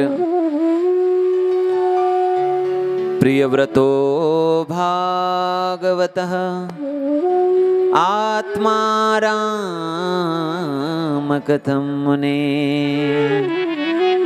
गृहे रमतयन्मूलः कर्मबन्धपरा भवः। महाराज परीक्षित प्रश्न करते हैं, बहुत सुंदर बात है। परीक्षित जी कहते हैं, महाराज हमने सुना है प्रियव्रतो भागवतः। प्रियव्रत कैसे कौन है? बोले भागवत हैं। भागवत का अर्थ है भक्त। और भक्त भी कैसे भक्त? आत्मा राम, जो आत्मा राम है। आत्मनि एव रमन्ते ये ते आत्मा रामा, जो अपने आत्मा में रमण करते हैं, परमात्मा में रमण करते हैं, वही तो आत्मा राम है। फिर गृहे कथम अरमतः, जब वो आत्मा में रमण करते थे फिर वो घर गृहस्थी में कैसे रमण करने लग गए? वो घर गृहस्थी कर्म बंध पराभव, जो कर्म बंधन में बांधने वाली हैं, जो पराभव करने वाली हैं, संसार चक्र में डालने वाली हैं, ऐसे गृहस्थी में प्रियव्रत जी कैसे गए? क्योंकि मैंने निश्चित ये बात है, ननूनम मुक्त संगानाम तादृशानाम द्विजर्षभ गृहेष्व विनिवेशोयम पुंसां भवितुमर्हति। इस प्रकार के जो मुक्त संग पुरुष होते हैं, जो संग से मुक्त है, वह गृहेषु अभिनिवेशः न, उनका कभी भी ग्रह गृहस्थी में अभिनिवेश, आग्रह, रुचि, प्रेम, आसक्ति कभी हो नहीं सकती। देखा जाता है 5वीं कक्षा से विद्यार्थी 6वीं, 7वीं, 8वीं कक्षा में जाता है। 5वीं कक्षा में चौथी, तीसरी उल्टी नहीं जाता है कोई। संसार में देखा जाता है गृहस्थ से सन्यास की ओर जाया जाता है, सन्यास से वापस गृहस्थ में नहीं आया जाता। महाराज प्रियव्रत यदि विरक्त थे, आत्मा राम थे, तो फिर उन्होंने गृहस्थी स्वीकार क्यों की?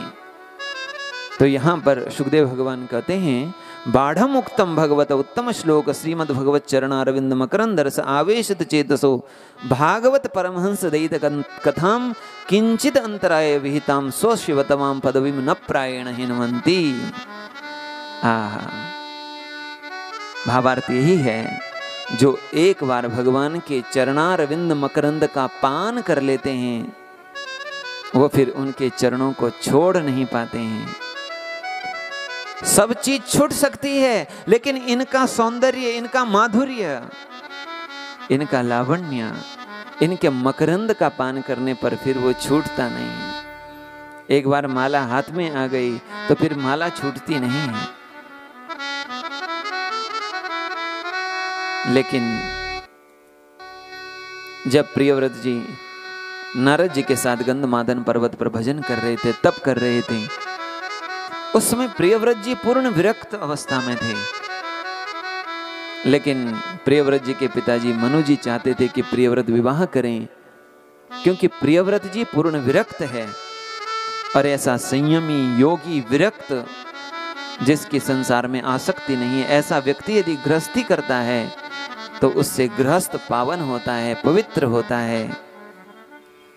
मनु जी की बात जब प्रियव्रत जी ने नहीं मानी तो स्वयं ब्रह्मा जी गए और ब्रह्मा जी ने उपदेश किया। ब्रह्मा जी ने कहा, तात एक बात ध्यान से सुनो, भयम प्रमत्तस्य वनेष्वपि स्यात् यतः स आस्ते सहसत् सपत्नः। प्रमत्तस्य, प्रमादी व्यक्ति को, गृहेषु अपि भयम स्यात्, घर में भी भय है। क्यों? क्योंकि उसके साथ 6 शत्रु तो हर समय है। 5 ज्ञानेंद्रिय और 1 मन, ये 6 शत्रु हर समय आपके साथ हैं। आप कहेंगे जी हमारी इंद्रियां हमारी शत्रु कैसी? जरा सोच के देखें, हम शत्रु मानते किसको हैं? जिनसे हमको हानि होती हो उसे हम क्या कहते हैं? क्या कहते हैं? शत्रु। और जिनसे हमको लाभ होता है उसे हम क्या कहते हैं? मित्र। शत्रु और मित्र की इतनी परिभाषा है, जिससे लाभ होता है उसको कहते हैं मित्र, और जिससे हानि होती है उसको कहते हैं शत्रु। इंद्रियां यदि विषयों की ओर भाग रही हैं, मन यदि चंचल हो रहा है, मन में दोष यदि हैं, तो भगवान कहते हैं उद्धरेदात्मनात्मानं नात्मानम् अवसादये।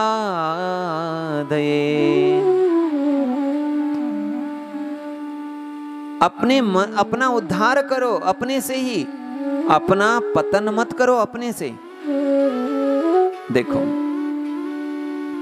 जब हमारी आंखें कोई बुरे दृश्य को देख रही हो और उसको देख करके वह नेत्र ऐसे रूप अंदर भेज रही हो जिससे हमारा चित्त बेचैन हो जा रहा हो, परेशान हो जा रहा हो, तो बेचैन अपने चित्त को बेचैन करके हम अपना क्या कर रहे हैं? जल्दी बोलिए, थोड़ा समय कम होता है इसमें। गलत दृश्य देख करके अपने मन को खराब कर रहे हैं हम, तो हम हमारा क्या कर रहे हैं? नुकसान कर रहे हैं।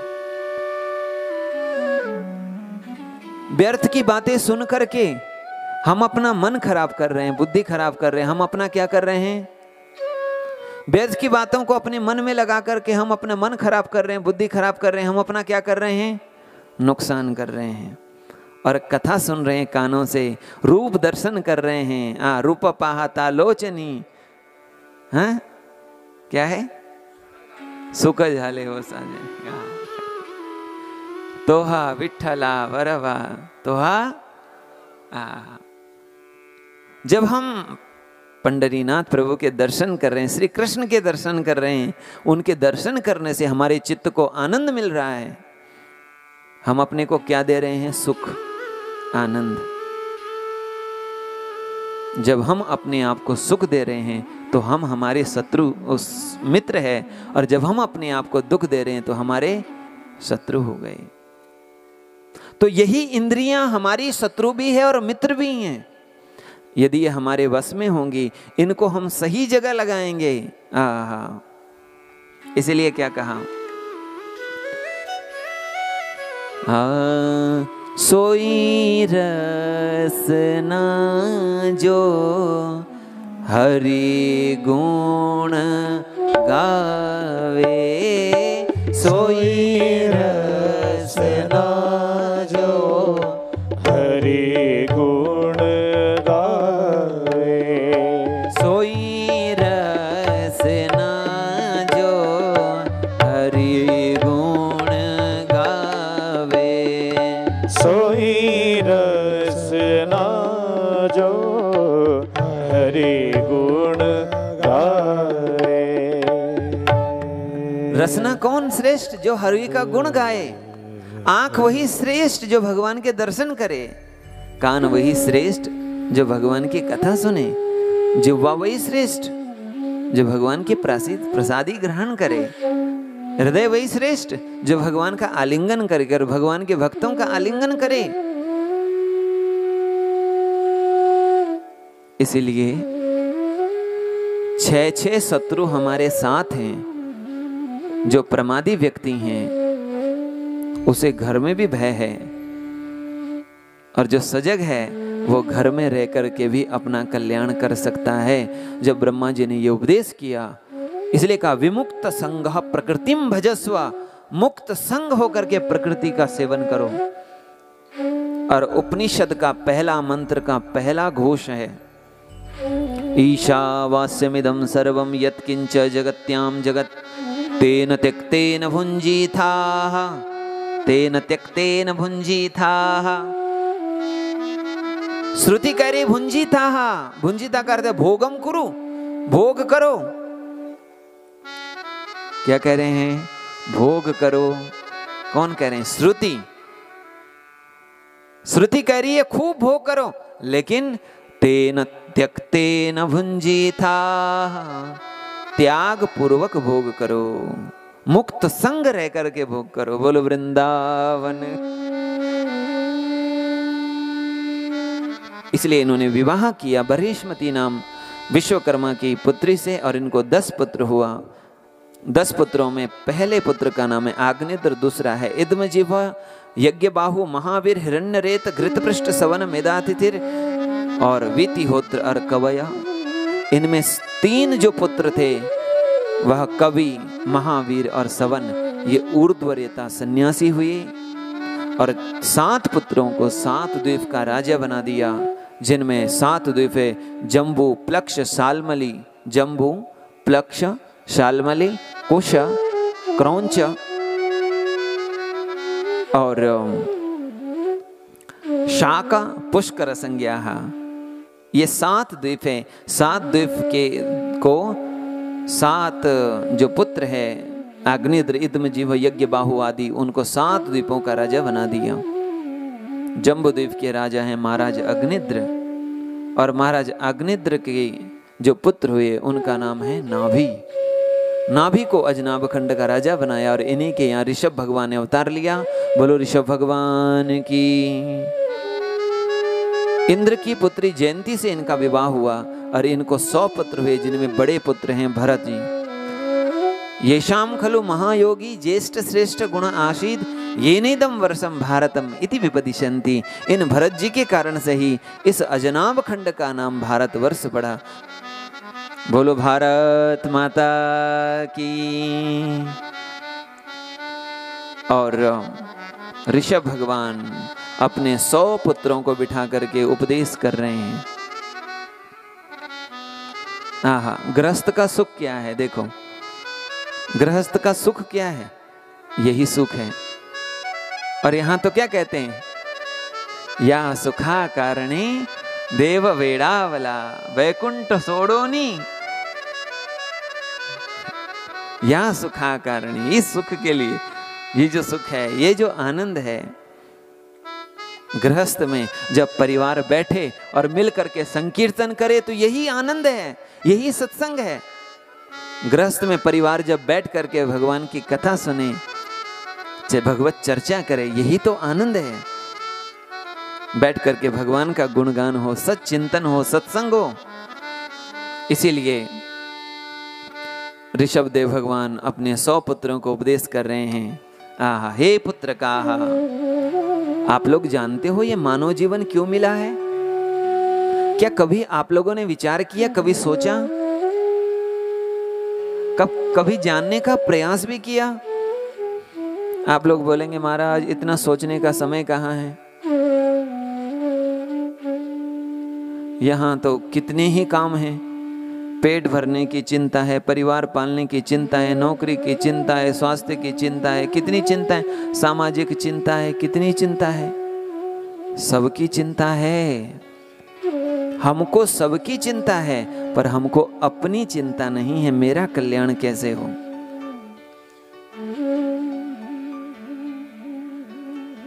क्या हमने कभी सोचा, विचार किया, कभी अपने मन पर, अपने बुद्धि पर जोर दिया कि आखिर मुझे ये मानव जीवन क्यों मिला? यदि नहीं दिया हो तो इसी के लिए तो ये सत्संग हो रहा है।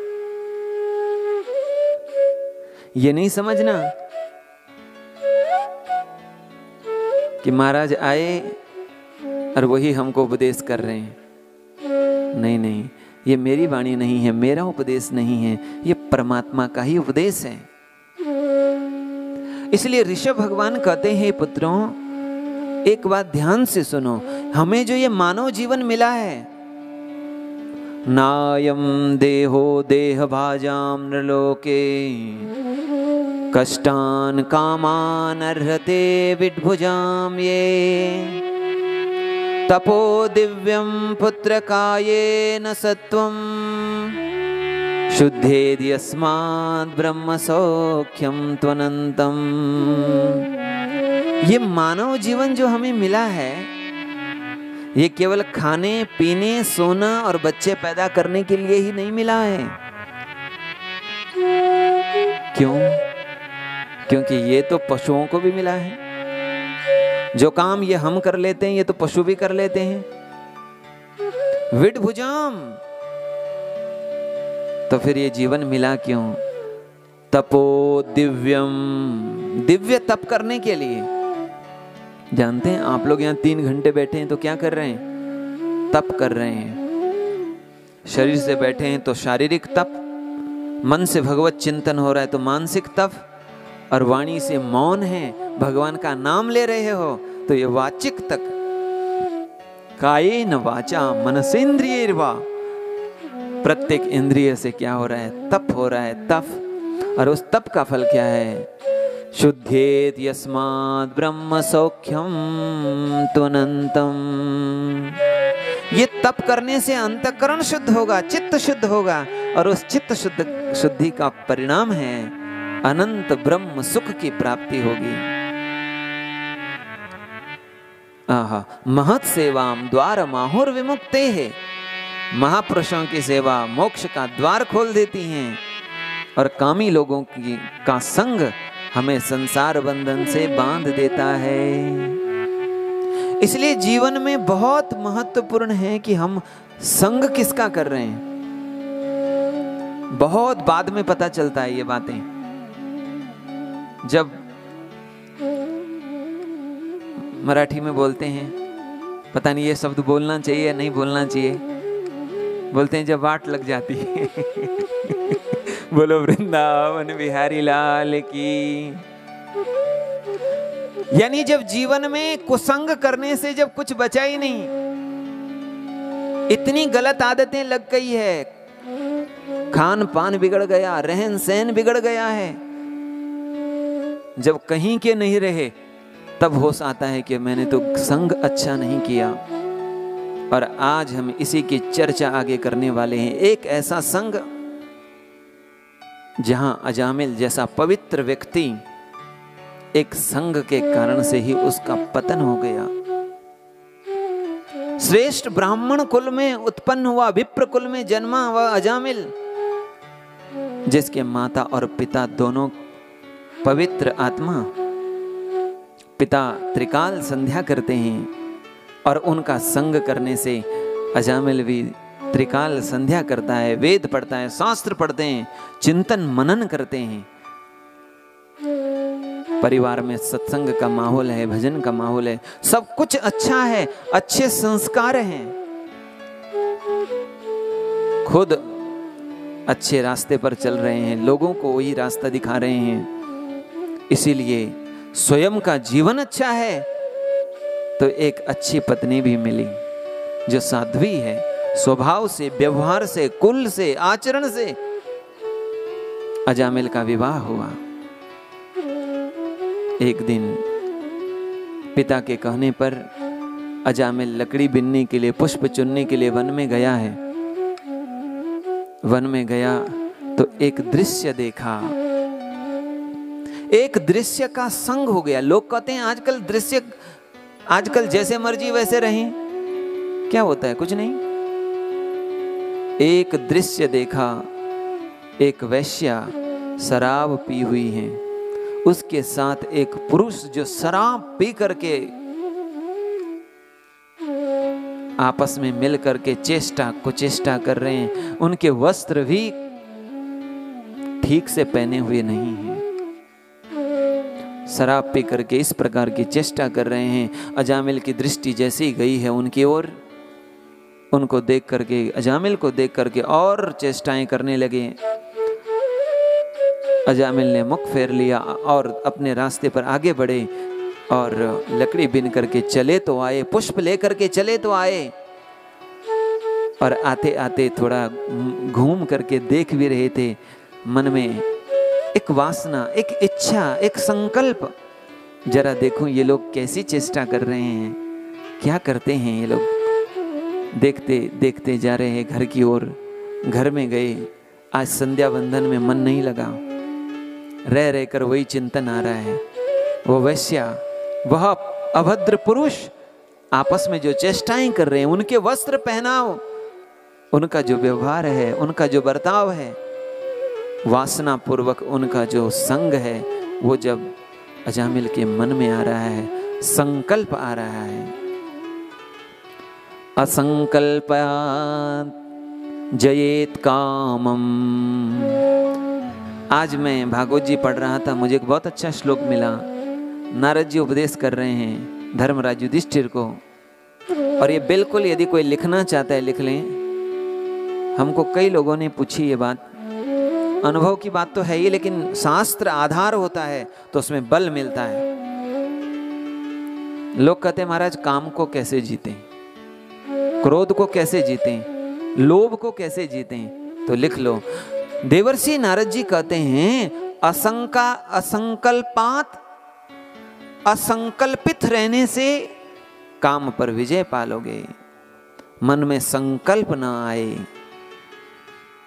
इसलिए एक मुझे और श्लोक याद आया, काम जानामि ते मूलम संकल्पात् त्वं ही जायते तेन नैव संकल्पयिष्यामि तेन मे न भविष्यति।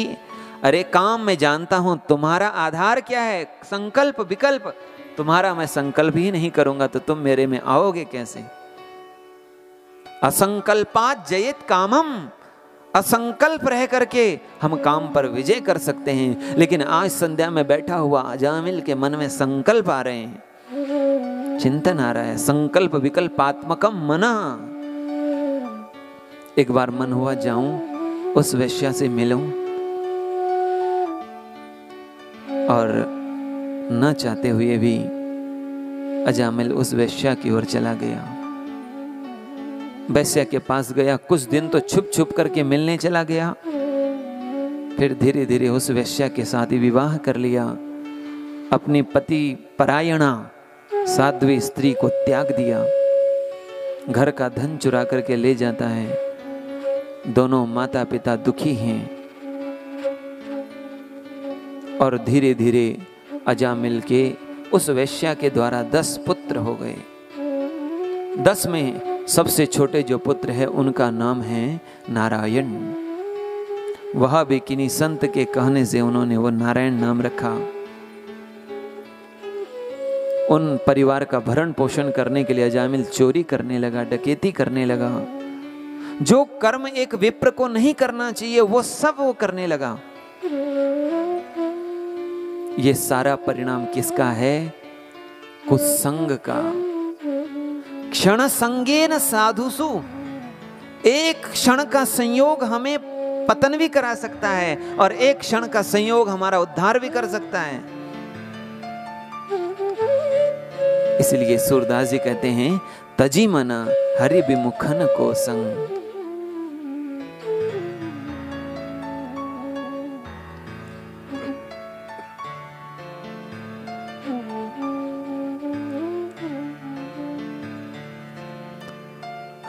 हरि विमुखन को संग